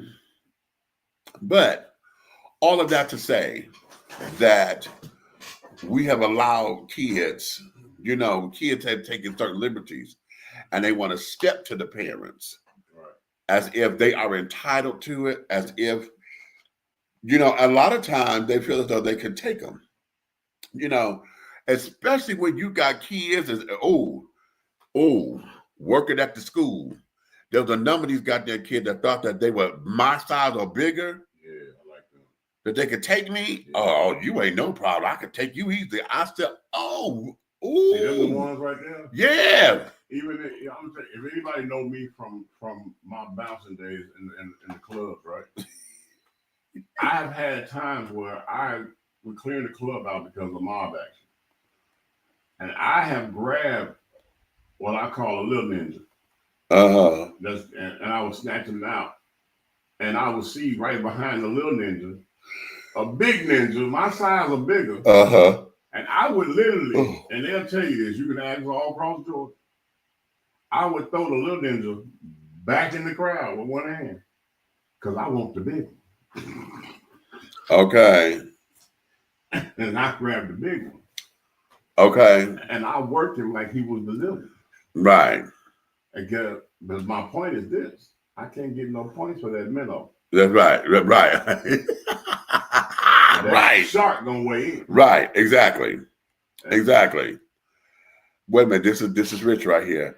I had to remind a younger man that his mother wasn't always his mother, but was a woman with dreams before she had him. I like that. And I'm going to flip that too, because see, there's a lot of fathers out here who became dads simply because they did not know what they're not necessarily on having hopes and dreams or whatever, but a lot of men became fathers because they wanted to feel good. You know, Okay. Can I pass out some flowers? Okay. I want to give flowers to the men who have spent tens and thousands, if not hundreds of thousands of dollars, not only taking care of their own, but raising other men's kids. There we go. Right there. And was not appreciated for 150-cent piece. There we go. Was not one thing, was looked at like they done nothing, but put other man kids through college, and those people you put through college give you their ass to kiss. I need to be one of the men that say, brother, even on the reverse side, sisters, I'm giving you your flowers. And I keep you in my prayers, because sometimes that puts you in a position as if you've been robbed. Oh, not out of money only, but out of time. Right. Dignity and respect. Time, emotional, your emotional integrity. Because you'll feel like if you vested 18 years on a child that wasn't yours, and they give you their ass to kiss, ooh, don't shoot them. Give it to God. Just let them have it. Okay. Let them have it, because guess what? No good deed goes unturned. So just stand down, and I know the feeling, because I don't care what you invest in somebody else's child, they're gonna make it look like you did. That you did not a damn thing. But the song say, no matter the first time I said no, it's like I never said yes. Okay, Buck, what's happening? What you got, baby? What up, Doug? What up, Doug? Coming to you live and direct from your hometown of Detroit, Michigan. Midwest, baby. Thank you, as always, brother, for allowing me to join your platform. The program director here at Nighthawk Network needs to speak to y'all in a little bit, but right now, let's get to the subject at hand. Dig it. Parents ain't your damn friends. Y'all have made several great points so far. Let me add a couple, if I may. Go ahead. First and foremost, children. The children, as you call them. Y'all need to understand where we're coming from, okay? This ain't just old folks running off at the guns. Y'all really need to start seeing what we saying. I love you on Nikki's show as well, by the way, Meet. If I see that comment. Shout out to Niecy Daniels on her platform over there on her beautiful station. But anyway, back to the point at hand. The children. Listen very carefully. Part of the problem I'm having is because I am privileged enough to work in an environment where I get to talk to people from other walks of life, other countries and whatnot. Right. I need you to get that we as Americans are going in the wrong direction in terms of how not only we run this country, how we live in this country, but how we deal with one another as well, okay? We're not having this conversation if we in India right now. We're not having this conversation if we are in some of our southern countries down there in Guatemala and whatnot. Right. We're not having that conversation because we hadn't actually, but that's a whole nother story. Anyway, the problem is that we done decided at some point, I don't know if it was the 80s, the 90s, 2000s, that, okay, the way we doing this ain't working.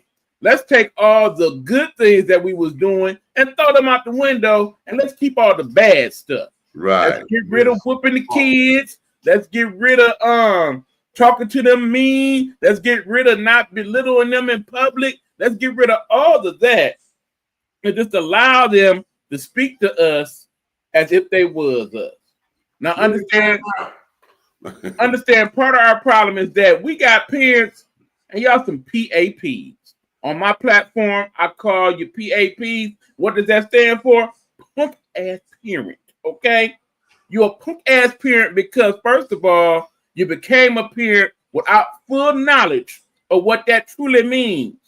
Being a parent, and keep in mind, I am not one, but I still know what one is a 24/7, 366 job, okay? You can't just up and decide on Tuesday, no, I'm not going to be a parent today.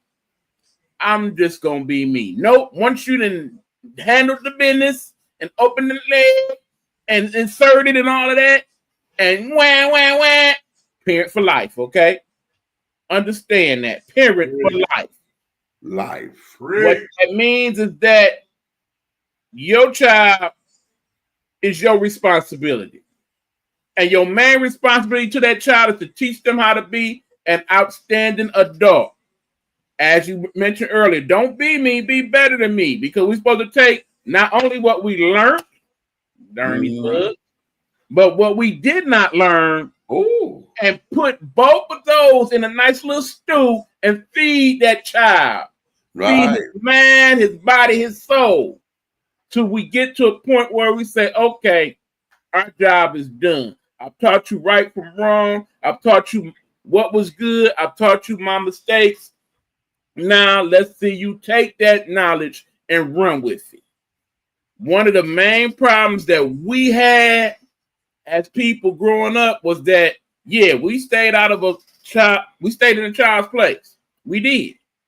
But in the same token, when we came close to manhood, womanhood, what have you, at some point, them parents should sit down with us like they do in other cultures and be like, okay, you're about to become a man soon. You're about to become a woman soon. Here's what we need to talk about, okay? Come on. Here's what we need to say. We need to know A, B, C, D, E, and work off that. No, we didn't have those discussions. That's why when we come 18 and 19 and it's time to be in relationships and get busy and all of that, don't know what to do. We just kind of roll it out. Okay? It's the reason why these United States have the highest divorce rate of any country on planet Earth. It's because we have learned not what we need to do to make relationships work. We have learned not what we need to do to make parenting work, particularly co-parenting, as many of our people are co-parents and not parents living in the same household. We have not learned from the past mistakes of our ancestors. Right. Okay? Whooping the butt was not the mistake. Nope. It was having the knowledge to know, okay, I know how a child thinks because guess what?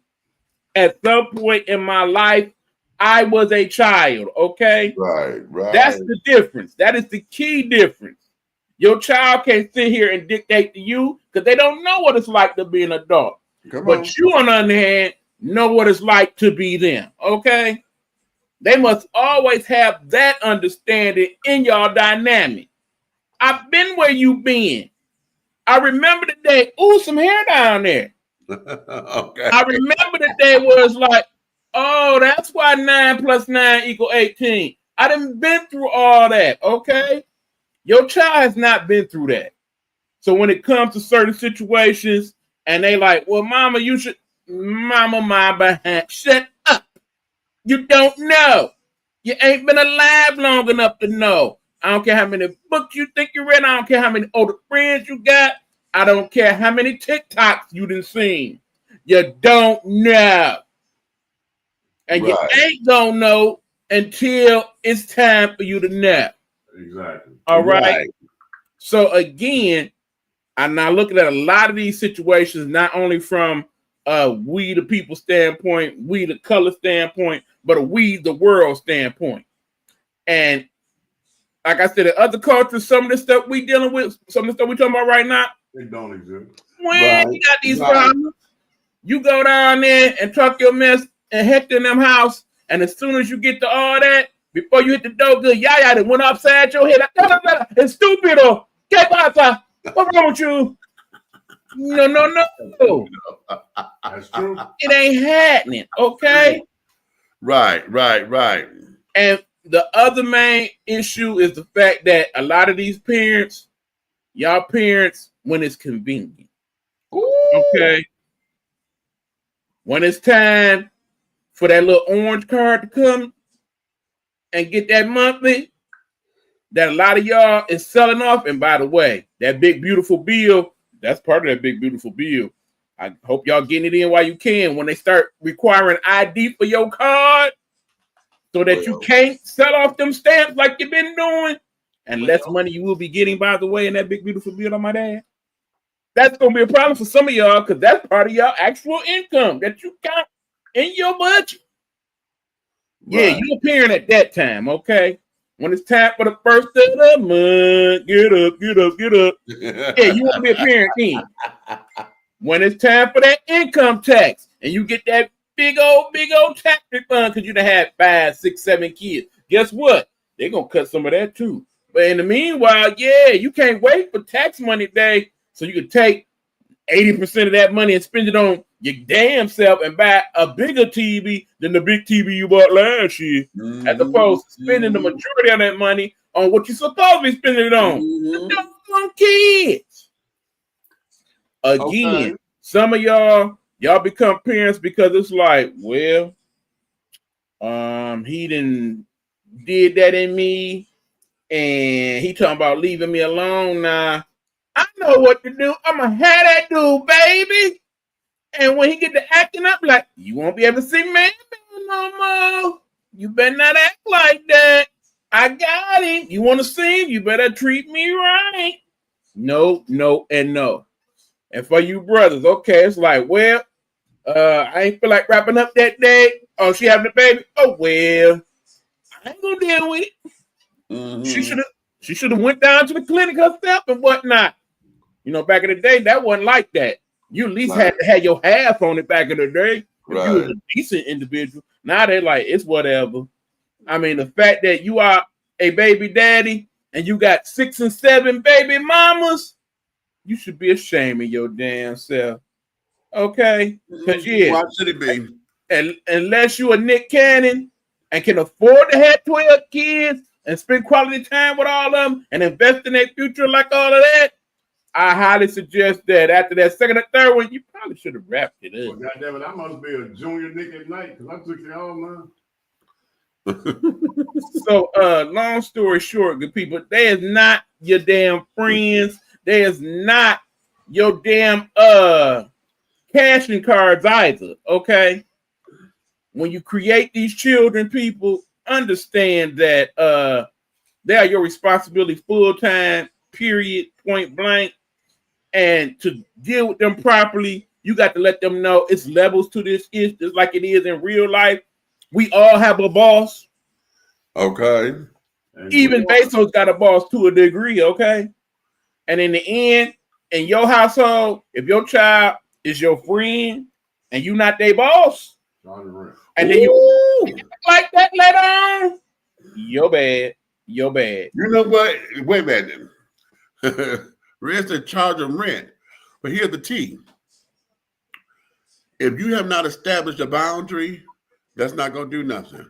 Nope. I should not drink. I want to make sure that when we pin this right here, this actual information that Buck gave, we're going to call that bodega parenting. Oh. Nah. Okay. That's exactly what that is. Okay. And right, you know the boundary, like far as the rent thing. Yeah. You know, my thing is unmute yourself, man. They can't hear me. We hear you, but they don't. They can. Okay. Yeah, it's on another mic. All right, we good. Continue. But at the end of the day, I'm gonna tell you like this: you have to put them on a lease. You got to treat them like somebody out the street. Like right. Right. And the minute that they try to play the mommy daddy card, you lean into them like a stranger that you rent an apartment to. Right. Because that's the only way that you're gonna have them mentally separate themselves and see that it's time to have responsibilities. Now you know I have a name for that. We've talked about it before the show. I call it real life application. Okay. Well, here's the thing. A lot of this happens to be. Let's go here because see the dynamic. There's a dynamic here that I want to talk to you about the children, and that there is when you come from a split home. Okay. Mhm. When you come from a split home, you spend most of the time with one parent, the custodial parent. The other parent comes in. They're part of your life, but they're not there on a consistent basis. No. Okay. But you had no wants. Okay. There were no wants. There was nothing there that you went lacking. Okay. However, you don't know that. You don't know whether all this was coming from. Okay. Then what happens over the time as you want to experience whichever parent is missing, the other parent with their friends or whatever get the bad mouthing. Mm-hmm. Okay. Talking about the flaws of their relationship or why it didn't work. Okay. And then it starts to plant a seed of doubt and negativity and carrying on to where it's like, okay, I don't know who this is. Okay. Now we've rejoined as adults. I'm a young adult. Okay. Now I've got to go through and understand who you are as an adult. Okay. But in understanding you, I still got to push those boundaries to carry on because I don't know what the boundaries are. Because I had to learn those boundaries because we weren't in the same house. Right. Mm-hmm. Okay. And that there, we had a conversation before about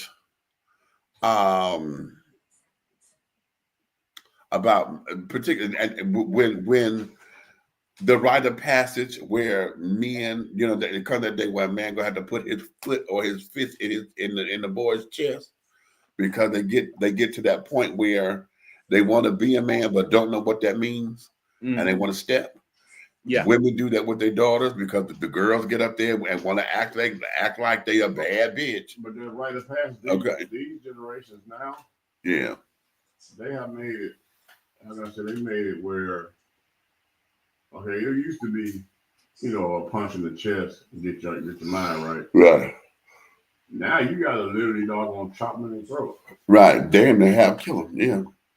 You know what I'm saying? And it's sad, but that's why I get that joke I make where you need to reach in your child, snatch their skeleton out, and shake it in front of them and put it back in and for them to get it right. Right. Yeah. Right. And we have and what a lot of that is that children have not found a way to open up their hearts, open up their mouths to say, listen, can we sit down and talk? Now, we said that earlier, Mm-hmm. Right. if you ask the right questions, you'll come through and get some. I had to, like y'all heard me say, it did not click for me until I saw that boy in the school that I was working in. And he said something similar to what I saw my daddy. And I was like, ain't that a bitch? This is him. Don't know nothing from nothing, trying to make it make sense. And all you know is I got a son. And because I'm the firstborn and I'm a son, now they give you bragging rights and beat your chest or whatever, because I got a son. Right? But don't have no receipt for family milk or nothing. Right. Don't know nothing from nothing. Okay. Let me throw this in the mix. Yeah. Remember once upon a time when we was all family and we came home for dinner and we all sat at the dinner table and discussed what was going on. Right. Does that happen in anybody's house anymore? Not like that, unless it's holiday time. And don't we see that as part of the problem? I'll give you that. Understand, I lived here with Patricia Ann for many years before I moved back to live with Patricia Ann. Another story. But that being said, do you know we went days at a time, barely speaking to one another, and we lived in the same damn house. Right. How about that? Okay. That whole isolation thing. She bought the food, I cooked it, all that. We y'all had that discussion earlier about having kids with adult responsibilities as a child. I am Right. a poster child for that. But anyway, that's part of what it is. It should not be a day where you don't at least, hi mama, what's going on, mama? Hey son, what's going on, son? Some type of little back and forth. It should not go days at a time like, you seen mommy? Yeah, I seen her a couple days ago. Right. The hell? Mm-mm. I mean, it was to a point where I lived upstairs and she lived down here. Right. So she didn't catch me going to the bathroom or grab something to eat. And how many households nowadays is exactly like that? Right. To the point where not only do you not know what your child is doing, remember that saying back in the day? Okay. 8 o'clock. Hey, but You it's know where your worse child now. is? It's worse now because not only do you not see them or talk, now they'll text you like they're in another state somewhere. Right. Right. Y'all keep talking. I got to. Which leads to my next point. Now, there is a parent in your child's life, even if you ain't. Allow me to introduce him. Right there. That is the parent in most of these kids' situations right now. Not mama, not daddy. Yep. Because oftentimes I need to know about something in my life. I'm not talking to them. I'm going to Google it. I'm going to see what it say on TikTok. I'm going to see what it say on Instagram. How many of you parents right now know that you can go to your child's phone and know everything on their social media is something you can show your grandma with no problem? I bet you a lot of you couldn't. No. I promise you that. Go through their photos on social media. Right. But yeah, y'all friends. Yeah, we look at TikToks and stuff together. It's a beautiful thing. Y'all done seen some of that stuff on TikTok. Is you seriously sitting there with your child and watching that and having some type of discussion based on how big that child booty is or so on and so forth? I think not. Another thing, let me throw this in the mix.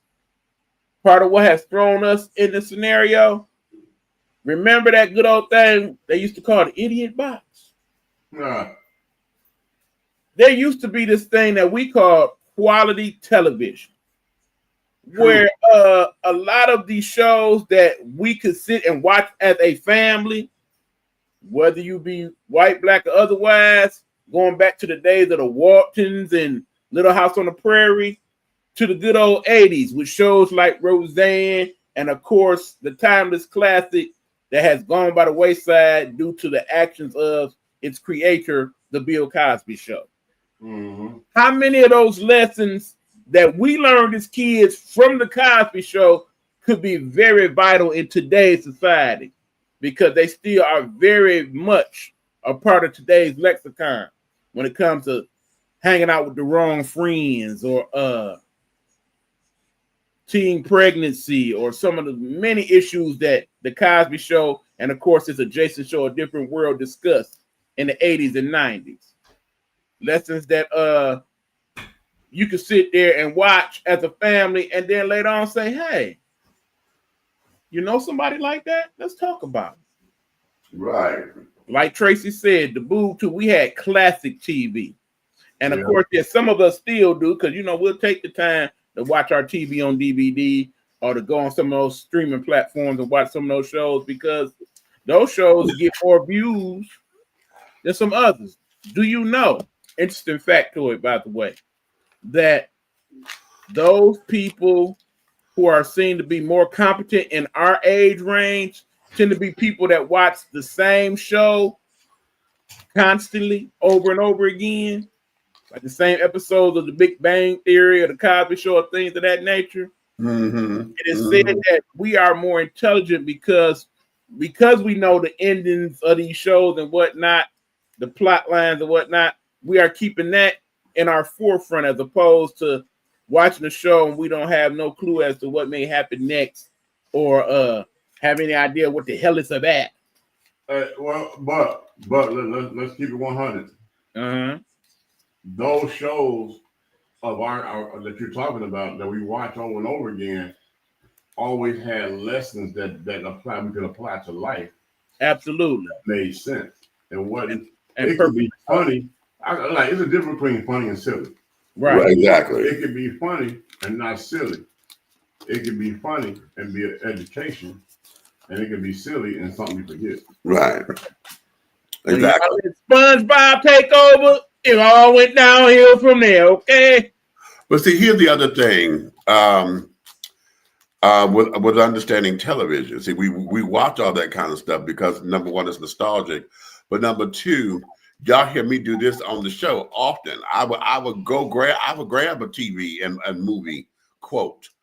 You know, I'm always quoting good times. In fact, let's talk about that in the sense of this here in this subject. Y'all would have never seen JJ and Thelma try to sit there and friend their mama. Yeah. Okay. Florida Evans was not playing that. I bet you won't say what's up, my ninja to James Evans. Ooh. No, sir, Rebut. Okay. Exactly. You know, and that there is we have points of reference. You Right. know what I'm saying? This our kids and now our kids because shit, we grandparents. Right. Now. I mean, we even had single parents. Sanford and Son, Chico and the Man. And even with the situation comedies, you know, a lot of the stuff that we had, you know, it still gave us the lessons in it. You know, I talk about Sanford and Son, but nobody gives the credit to Sanford and Son, being that we had a black man who was an entrepreneur. They were business owners. Right. They were business owners who they stayed off the radar or whatever, you know. Now, we didn't necessarily see them necessarily sell stuff or whatever, but we knew they had money coming in. Okay, because why? Lamont was always gone out junking and this, that, and that. Oh, you know, come help me with this stuff and this, that, and that. Every now and again, they would show you this, that, and other. Even we talk about adult children. Let's look at Lamont and Fred. Their relationship, I won't necessarily say it's toxic, but their relationship dynamic was that of two adult men, okay, who battled with control, okay, who battled with control. And every so often, Fred had to snatch back and then, you forgot who the hell I am. I'm your father. Exactly. Okay. You big dummy. Okay. Okay. Pop, what you gonna do with all that money? Shut up, you know, Lamont, you know, and this, that, and the other. There was a dynamic there that as adult men, okay, they were able, but Lamont still knew that was his father. Right. Absolutely. You understand? Lamont still knew that was his father. And then check this out. When he got out of hand, some of them later episodes, was it not his friend Julio? Right. Back in like, get your father, Lamont. You talk to him like that? Right. We'll put him in check. Again, the point that you made, another nationality. Exactly. Okay. They don't do that. And that was in the TV show. Now catch that. I say, did you see how we dissected that here today? We're still able, which is why those shows were relevant. Right. Okay. And still are, which is why I don't care how many times I done watch Good Times. I know when James about to die and carrying on. I know Florida will smash this damn thing. And understand when we talk about some of those shows and repetition, a lot of those viewerships come from other countries across the world that still watch them shows. Right. Exactly. Because they relate to how they go as opposed to the new stuff. And a lot of people out there in India and Pakistan not watching Real Housewives or blah, blah, blah. No, they ain't watching that. No. Love Island and all that other BS. A lot of that.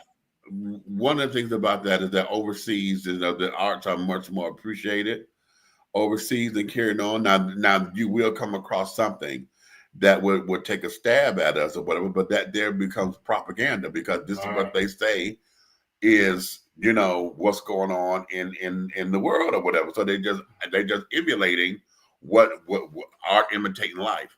But one of the things about children, even in our show, let's take that to the TV.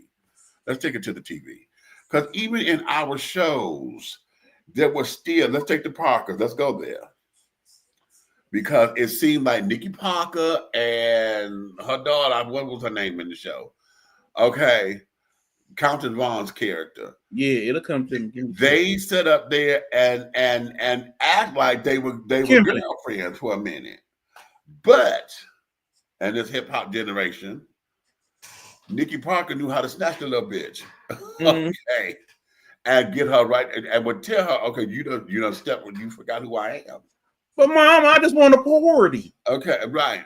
You just want a party, but you're gonna give me these grades. Like I said, no, you can't have no party because you ain't bringing what you need to do to get. Okay. Dang, mama. Right, right. Okay. It was, but she knew how to snatch her, and still get her. And Miss Thing, her defiance of her mother came like most regular children would do. And what was the non-melanin girl? 6? No, she was 6 on Blossom. Yeah, she was 6 on Blossom. Okay. Yeah. Van Oy. Huh? Yeah. Van Oy. That's her last name. I can't think of her first name at the moment. Yeah. So her name should have been collard green cornbread. Anywho. She grew up kind of nice herself, but that's a whole nother story. Yeah. Yeah. Good and wholesome. Well, okay, Meech. Okay. All right. No, because when I get started, ain't nobody stopping me. Yeah, I know, because when you talk about Eddie Winslow and all that, I know you was checking. I ain't worried about now. Not so much. Anywho. It was his daddy. We had Claire Huxtable. We sure did, Tracy. Okay. But in the lessons though, okay, we had even in the television and carrying on, even in the more racier shows, as the situation comedy got more leaning more so into hip hop culture or whatever, even in those shows. The Living Singles and stuff of the world. Yeah, but we still, let's take Living Single. Let's go right there. When, child, what episode was that? When the mamas was on the show. We live right now. And Queen Latifah's mama, who played her actual mama, played her mama on the show. Yeah. And she had to sit up there and snatch her, and she said, "Oh, wait a minute, you take that tone with me one more time." Okay. Snatched her. Okay. So no, you forgot. You got this little magazine and shit, girl. You forgot who I am. Okay. What was the other one? Okay, Claire Huxtable. What she tell Denise? Take that tone with us again, huh? You right. Take that money and go discover America. America. Yes, ma'am. Okay. Y'all know we all live for that shit. Oh, yeah. But that there is the thing. We made sure that in the television program, particularly those that were African-American centered, there was no such thing as the children becoming friends with the parents. Now, in other shows, the dynamics were a little different, honey. Now, they weren't necessarily friends with their parents, but the way how they talked to their parents, honey, was a little different. Mm-hmm. Take that show One-on-One, for instance. Yes. Okay. They talk to their parents very differently. And it is up to us to hone this in. Okay. It's up to us to want to make sure that we start to become parents again. Right. Okay. When you sat down there and did the do, whether you did it, whether it was planned, unplanned, whether you were solo and went in vitro because you feel I'm woman, hear me roar, okay, and I could do this on my own. He didn't say I'm one to give me royalties. Whether you were the dude and set up there and you know your pull-out game ain't shit. Okay, and you didn't use no condoms. Right. Okay. You know all this, and you know you fertile as hell. You know what though? That's the thing that didn't exist during our time of intimacy and segue into manhood. The pull-out game. Right. Okay. All right. I want to know exactly how ignorant you got to be to think that you pull it out during the time of ejaculation that stops a pregnancy. When she was pregnant, was in the pre-cum. Exactly. Why are they not teaching these kids this when they taught us this? Right. Because more children learn not from their health class, but from them pornos they was watch. Particularly now when you can go to your other parent and he can show you a few things on that thing they call porn. Well, that's the same. Well, you know, you're right about that because how many porns they have with condoms on? Right. Exactly. You know, just that again, and let me go here because we talking about parents being friends. When you're sitting up there and you're a sex toy distributor, honey, and you got your kids working for you. That I saw that one time, and it was the weirdest thing to me. And I was okay. I was like, what did you say? Secondary income. Right. Nah. Wait. When we got television programs where what's this on YouTube where the mama and the daughter are pregnant by the same boy? Yes. Because they're in a poly relationship now. Lord have mercy. Okay. I thought I was dreaming and I said, this ain't real. Oh no. And I had to go, I went and found the thing. I said, oh dear God, this is real for real. Believe me, there's something going on where there's a race to the weirdo. You know, like who can be the weirdest when it comes to relationships in the United States of America? There's a race to it. Yeah. We have allowed ourselves to hey Tiff, what you say? I'm late to the party, but it's all good because I'm here. That's right. Tiffany Jones, the show's favorite drinking buddy. What you drinking, Tiffany? Okay. But we have allowed ourselves to this has just become normal practices now, all in the name of what? You know, freedom of expression, freedom of what? I don't even know what it is. But right now we have allowed this. And then those of us who are parents who you don't want to grow the fuck up. You don't want to be accountable. You don't want to have responsibility for your own kids.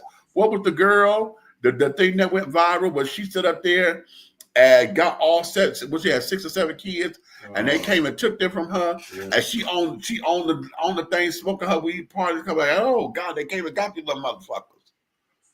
You know, and she said, I don't care how you feel. Those are my kids. I didn't want their asses no motherfucking more, and they gone.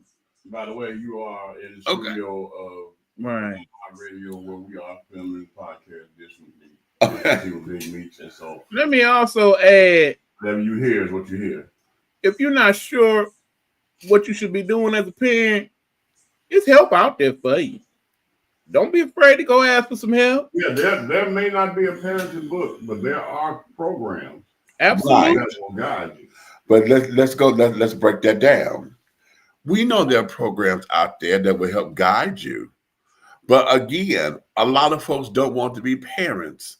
They want you to do it for you. They want you to do it for them. They want to drop the baby off so they can still go party. Listen, when my mother told me this, and I swear I ran with it ever since. She said that she took me, she called my grandmother, and one of my grandmother babysit, right? Because she was trying to go to some little soiree, little party thing. And Miss Sarah Francis told Miss Essie Lorraine, honey, well, baby, if you're going somewhere where you can't take your child, perhaps you ought not go. When my mother told me that, honey, I said, "Oh, mistake. That is a read for the gods."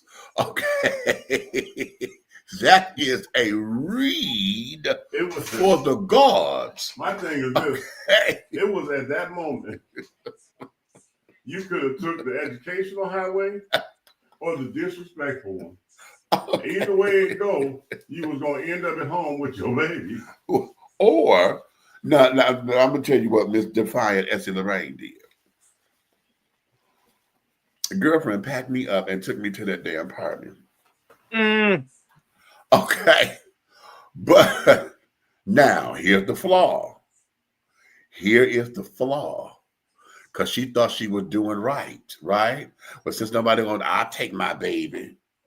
But you got me out here in all this adult activity. Yes, I'm in the other room. Okay, I'm a child. Well, I had to be like 2, 3, before my brother was born. And I'm 3 years older than him. So now y'all drinking, cutting up, and doing what you go do out in the other room. My mother said I got up one time and came out because I had piss in my diaper or whatever. And I came out and I told them I'm wet. Right? Oh no, nigga, you going to the bathroom. And my mother said, I know goddamn well this boy ain't gonna come out here and tell me he wet. Right? Oh no, you going to unemployment. Okay. So it became that. So now me, and I was the precocious one, honey, because life is going on around me, honey. Demetrius got to know what's happening. I'm nosy. Okay. So I'm in the cubby holes or whatever. Okay, what is it? Did he just bobblehead me? I'm sick of you. And then, wait!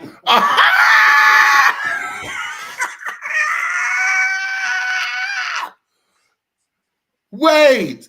Buck! Wait! Let me change my avatar to E. Bennett. So now this is how Demetrius became, y'all remember on What's Happening, D, with all that mouth and carrying on. Okay. Mm-hmm. Spanky mama. Okay, that was Demetrius. Okay. And my mother, she'd tell me all this, she said, your mom will get your ass in trouble. Okay. Because now I'm able, I'm it was cute. Okay, because the adults loved it. It's cute.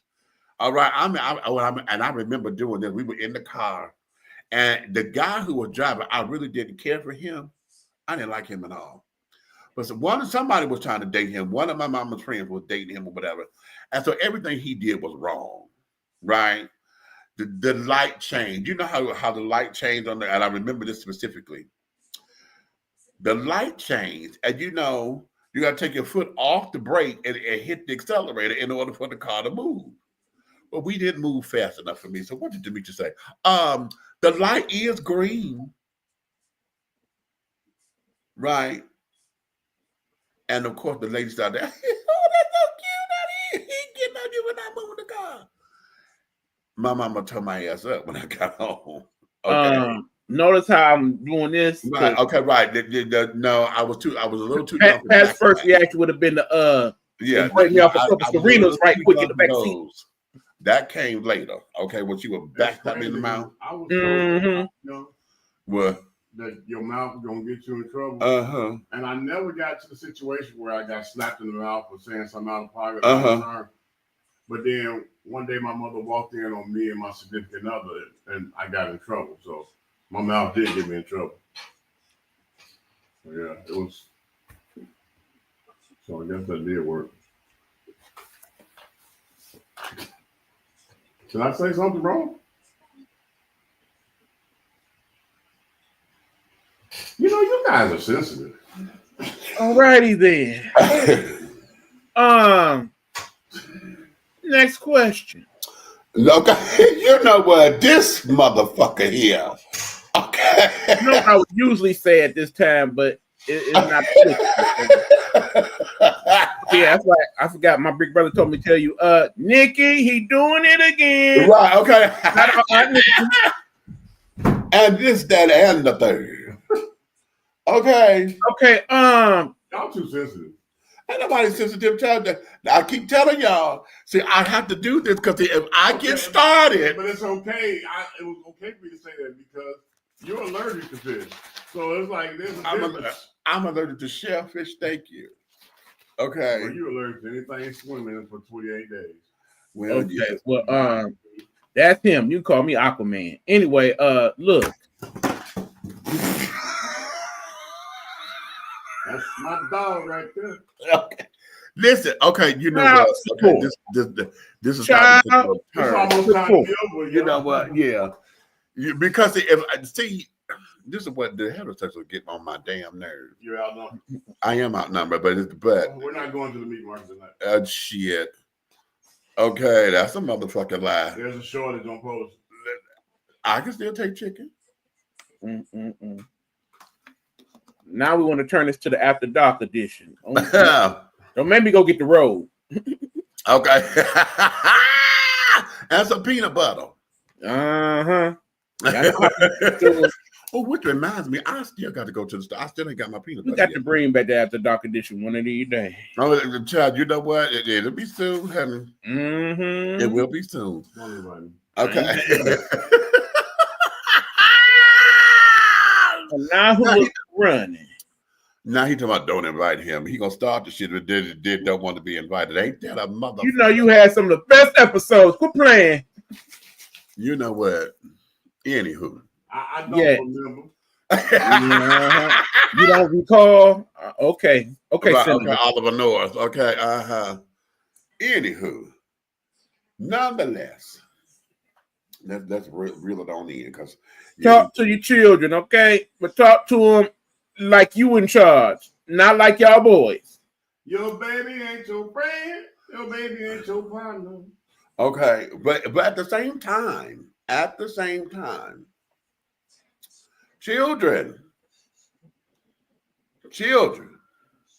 you have to remember, you must remember, you will always be the child. Okay? Not the kid. Ain't nothing wrong with that. You will always be the way. Here's where it is. I don't care how grown your ass becomes. Yeah. You will always be the child until you become a parent. Not my parent, a parent. You understand? Which leads to a And so whole in that other case- conversation. In that case, it's going to take that in order for us to really get it. Because though I don't have biological children, honey, I've raised kids, okay? And it wasn't until my, oh, Lord. You got some bi kids, right? What? Yeah. You know what? I walked into that one. I walked in. That's my fault. You walked in the back end.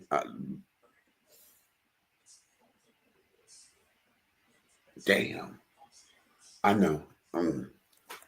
I know. I would say I slipped it in on you, but you like it. God damn it. Yeah, completely. Okay. But like I'm saying, you will always be the child. Okay. And there is never a point in your relationship as a child that you are to step to your parent in that regard, because they ain't your homies. They ain't your friends. And what you don't know is what it took for them to get you here.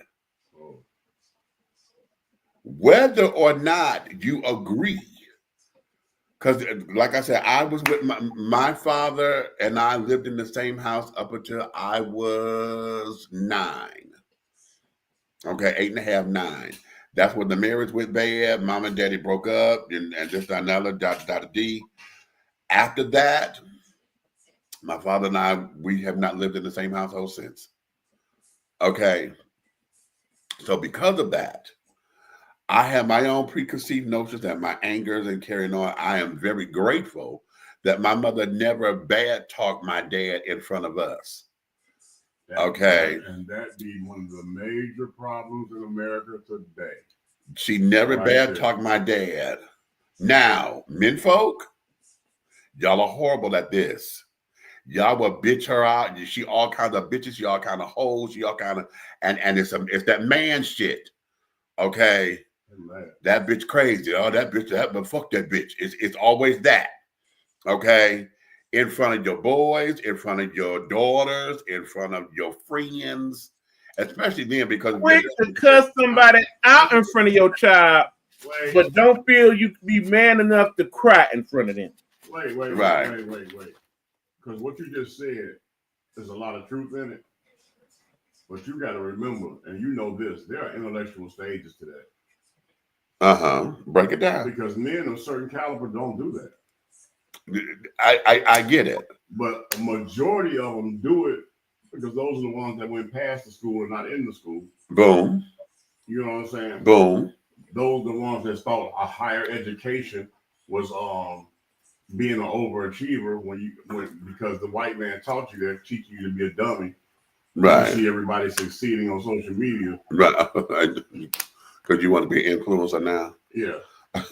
you want what? But all these entertainers and these influencers making fools out of you because half of them got master's degrees and PhDs and not telling you, but they on there acting goofy and uneducated, and you think that's the way to go, and you think you don't need this and that and the other. They not dumb. They know that's gonna last. Every little wave gonna last so long, but then what are you gonna do when it falls? Exactly. Okay, so we have to keep all of that in mind, and one of the things that we have to do have a better thing doing. We have to be better at addressing issues head on. All right. We have to be better at calling it out, having conversation, and being real with the conversation. Okay. Being real with it. Oftentimes I'm able to talk to my dad now, but see, my dad will be what? He'll be 72 this November. Okay. And so I'm able to go to him now. And if I'm scared about something or I got any trepidation or whatever, I can say that now and he gets it. But I know when I was a kid to say I was scared, that was damn near ass whooping. Dude, shut the fuck up. I ain't got no damn punks. It was that shit. So now you feel like you can call him up, you know what I'm saying? Let's just say, for instance, right? There you go. That you can call him up, okay? He's gonna say something. I'm gonna be you. No, I'm gonna be you. He's gonna say something. No, you can say you call him up, say, Daddy, Mm-hmm. I'm going through something right now and I don't know what to do about it. Mm-hmm. I'm worried. Mm-hmm. Because last night this guy was banging me out and he said I will always be here. God damn it, I knew your ass was gonna do something stupid. So you feel that comfortable? Actually, well, that's a good question. Do I feel that comfortable with Daddy? Because I was that comfortable with Mama. I got to the point where I was comfortable, and the first time I would, psychologically you were comfortable with Mama. God rest her soul, good woman, great woman. But at the same time, people that are used to certain things and the same things can understand things. Nobody's banging your daddy up. But he was in jail, so he understands. Son, you cannot nut up in the grocery store and call your mama all types of bitches. No, don't run, motherfucker. Don't run now. No, come on back. Come on back. Come on back. Yeah, I think my dad was traumatized by Boosie. And call your mama all types of bitches because no, he gonna run. Ain't that a bitch? When CPS come to the house and come to take you and put you in a little boy's home and you can't come back home and play your PlayStation 5 no more, you gonna wonder why. Mm-hmm. Have that discussion with these children. Okay. Hey, Buck, it was wonderful seeing you, man. Love you, brother, always. You know what?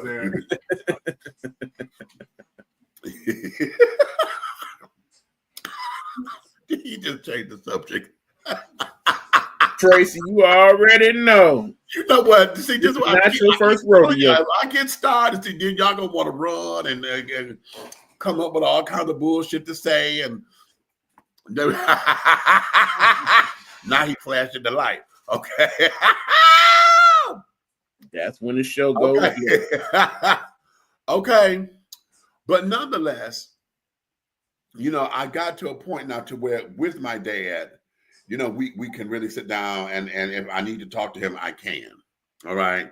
And I won't get the machismo, shit that I got when he was a young man. You know what I'm saying? Times have changed, and we are actually seeing each other as grown men dealing with experiences, right? At the same time, that's a process. Right. Okay, that there is a process. Now, because I told y'all a while ago, back in 1993, when I was 23, that was when we had our pickle squeeze. And I told you I was ready to take the ass because that's when I confronted my dad. Okay, for hollering at me the way that he did, like he had carte blanche to call my name. So what you do? Like, can I talk to you for a minute? What? You know what you told him? What are you talking about? Did you say, hey, can I talk to you for a minute? I didn't Michael Jackson here. Oh, okay. Okay. No. Jackson.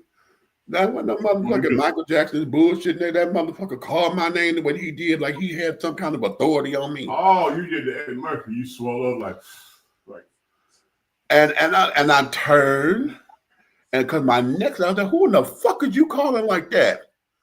And don't you ever call my motherfucking name like that, nigga. You have not earned the right to call my name. Who in the fuck are you calling like that? I was like, or what?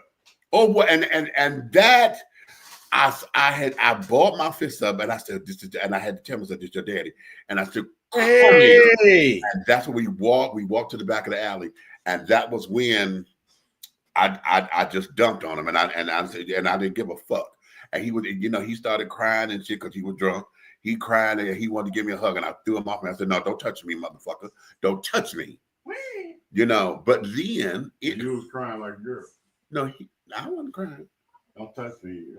I've never heard that from Niece, what's happening? Anywho. Hey, Niece here.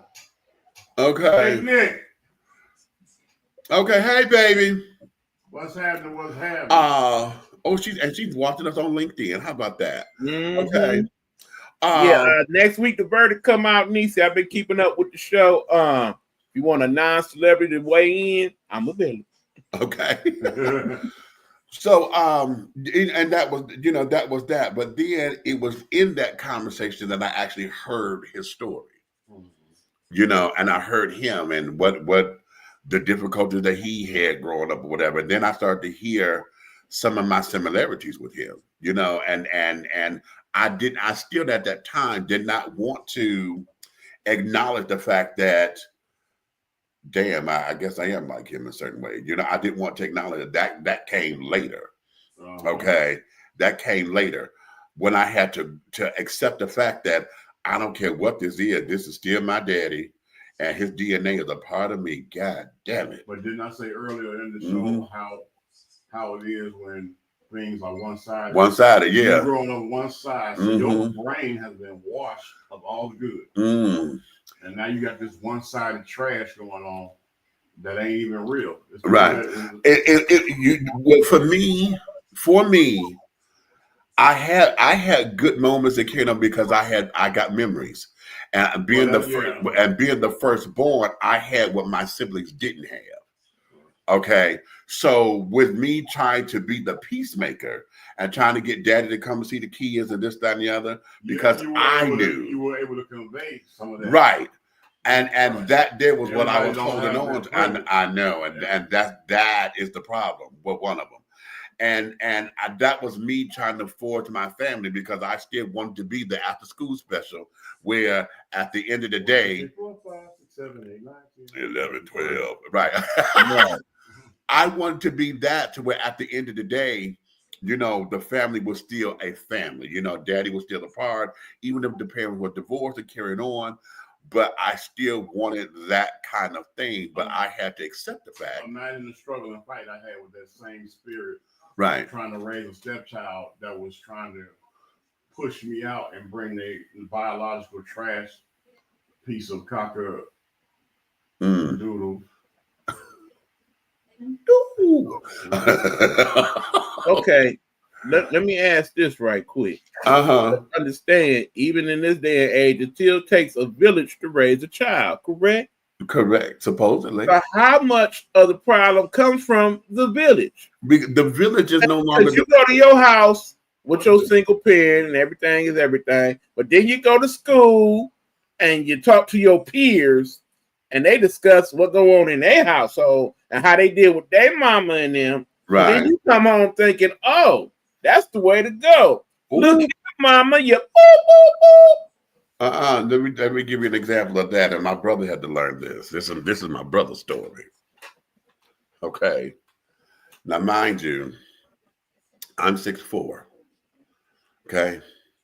My brother grew to be 6'6" and a half. Okay. He was the athletic one in that house. Okay. So my brother swole, you know, he liked to lift weights and shit. He was the sports one, right? Well, he wanted to be in the streets. Okay. And his friends got his ass jacked. Yeah. That tickled you, huh? The streets. Okay. That reminds me of the clip. Okay. Because he's so tall or whatever, they and big, man, you still let your mama tell you what to do with this, that, and the other? And just so happens, my brother came home with his friends and thought he was going to walk in. We were staying on Delaware, 1986 Delaware. He thought he was going to walk in that motherfucking house and act as if Essie Lorraine was not his mother. It was at this moment. Okay. And he come up in there and said something, and my mother said, who the hell you think you talking to?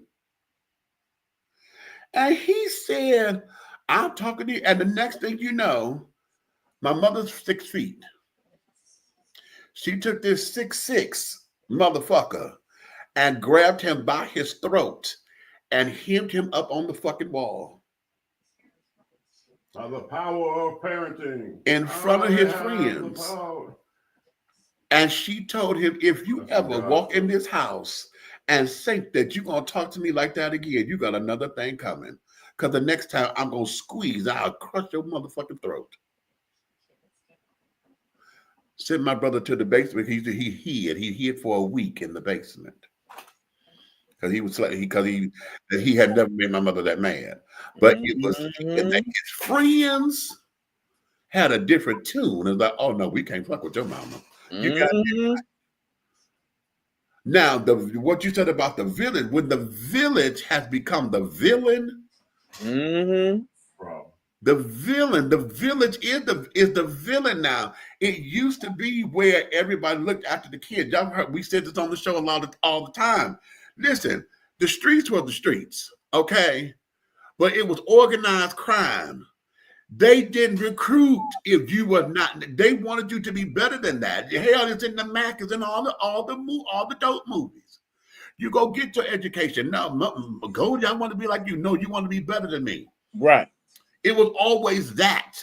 You know, oh, Goldie, can I have somebody? What you get on your report card? Right. Yeah, it was that. The reinforcement. Okay.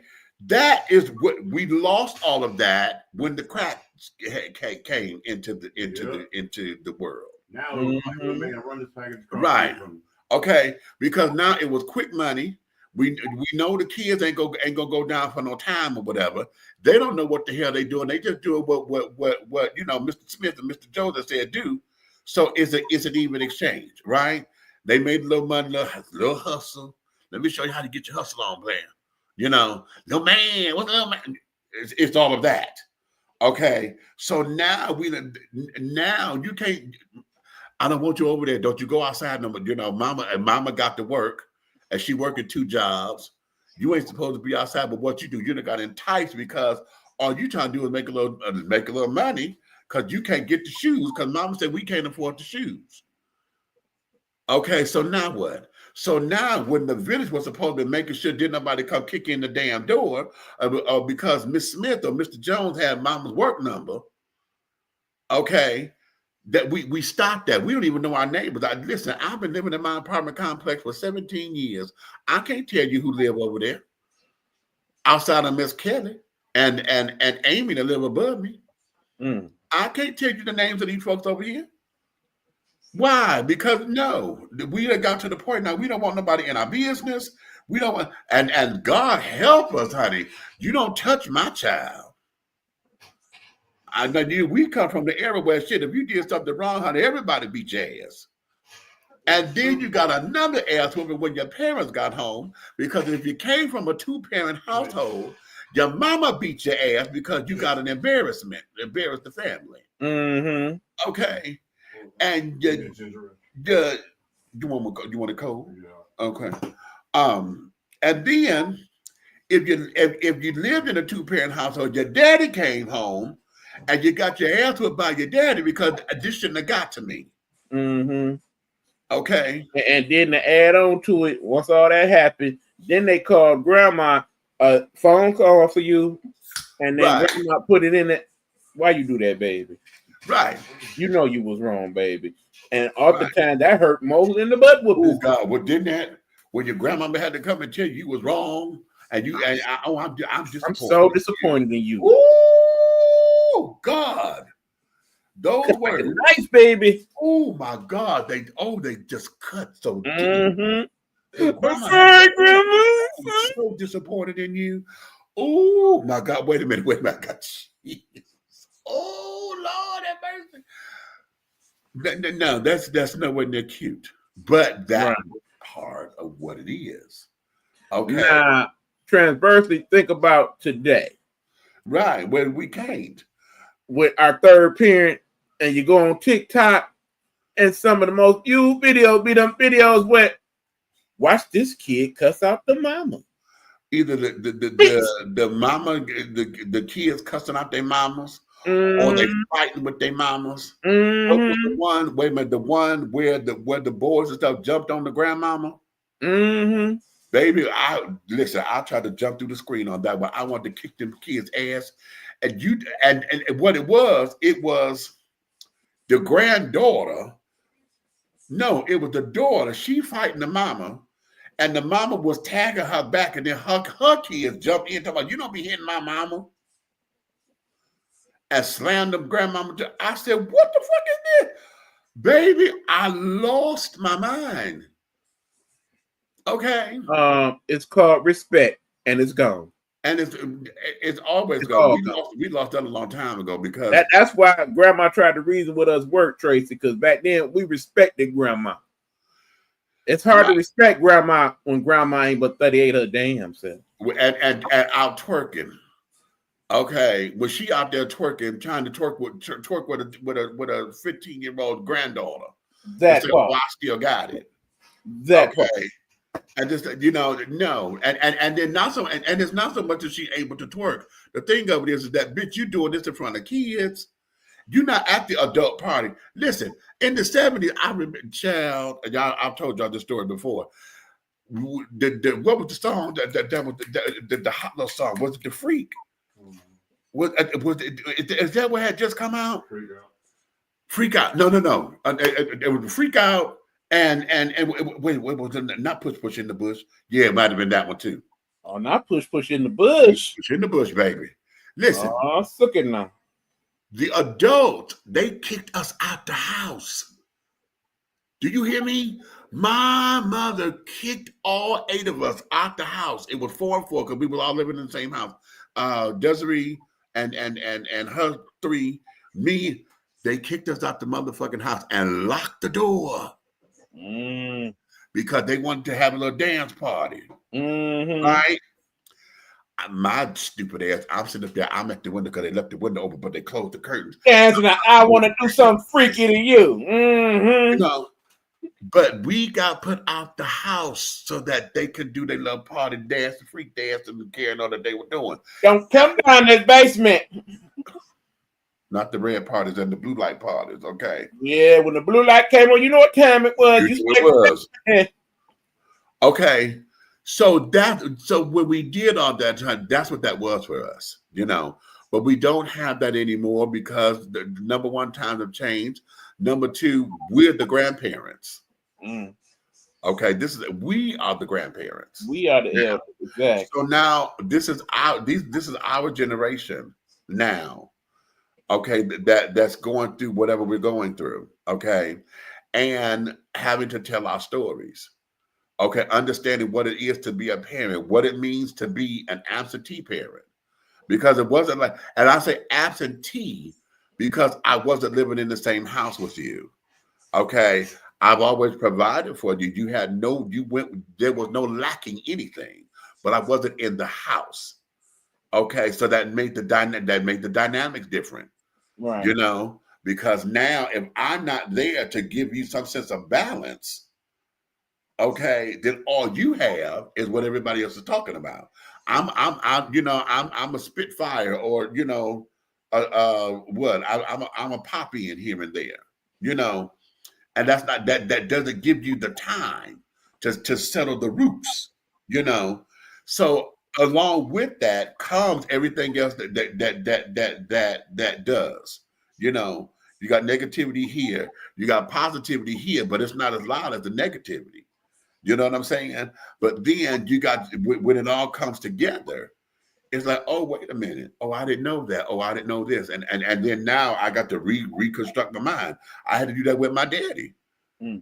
I knew what I heard, and then I knew what he said, and then understanding his story with my grandfather, because he and my grandfather were not, they were not all that. Mm. Okay. So it's like, oh, shit. So here you are, a young man wanting the love and respect from your father, who cussed you out because he was color struck because you got a dark-skinned woman.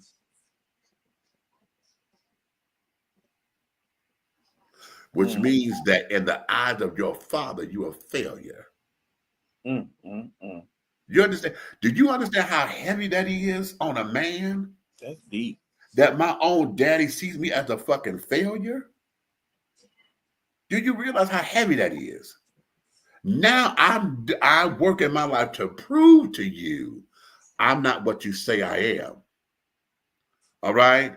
Then I had to learn how to shed all of that to become my own man.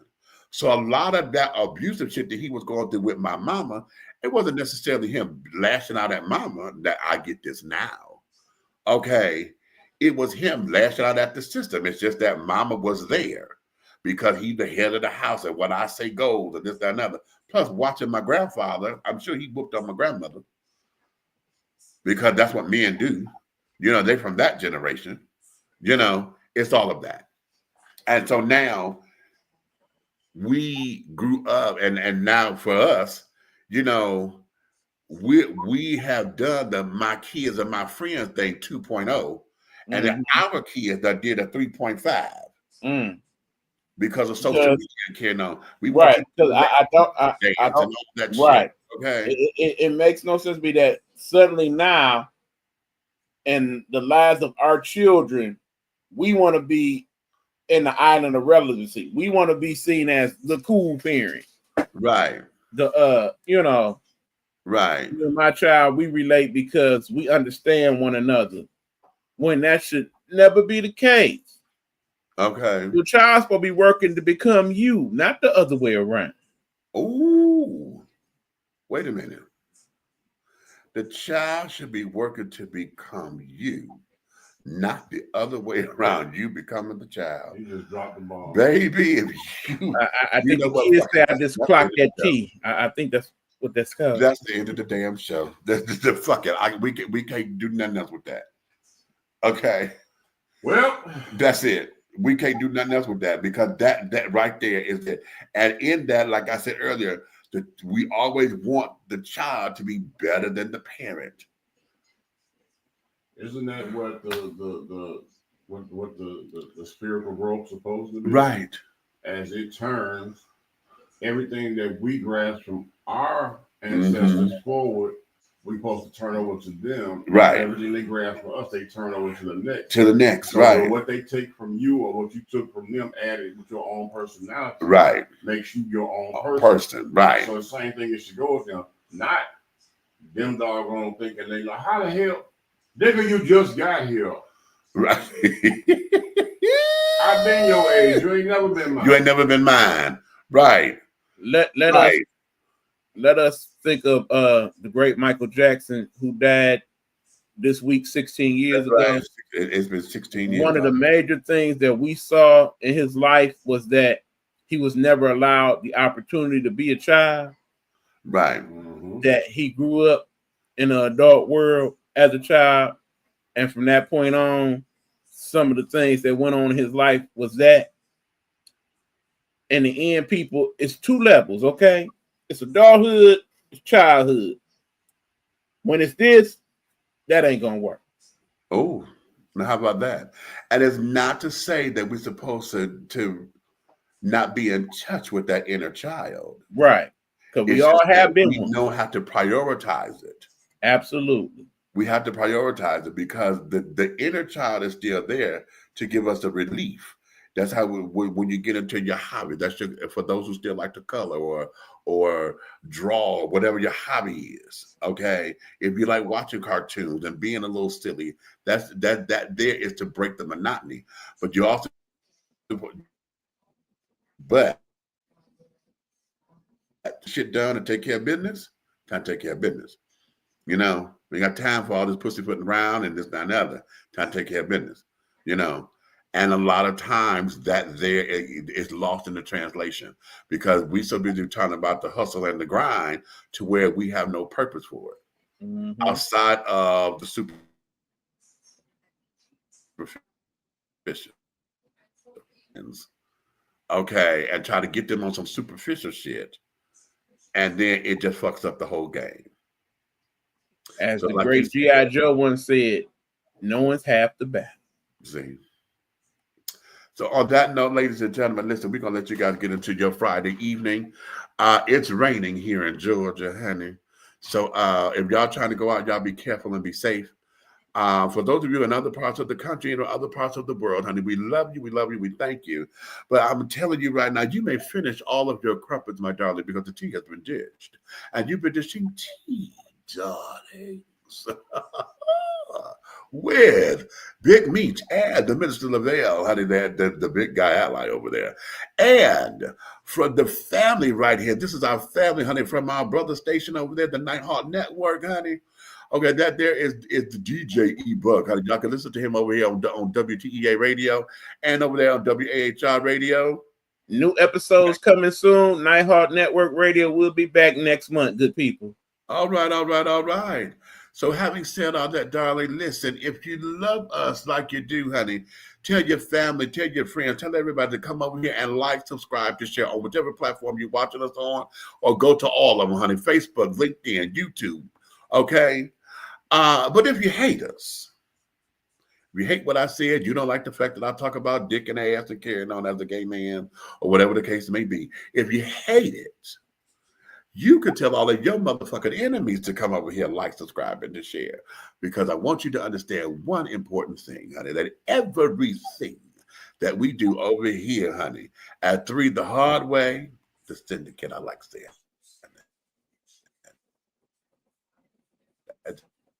Just like that. In any way, shape, style, form, and or fashion, will move forward. So on that note, honey, I'm going to bid you guys adieu. And thank you guys for coming in and sharing your evening with us. And we're going to go from there. Okay, here we go. Y'all know I'm so slow with these damn closing credits. It's a crime. Okay. But in any event, honey, thank you guys. And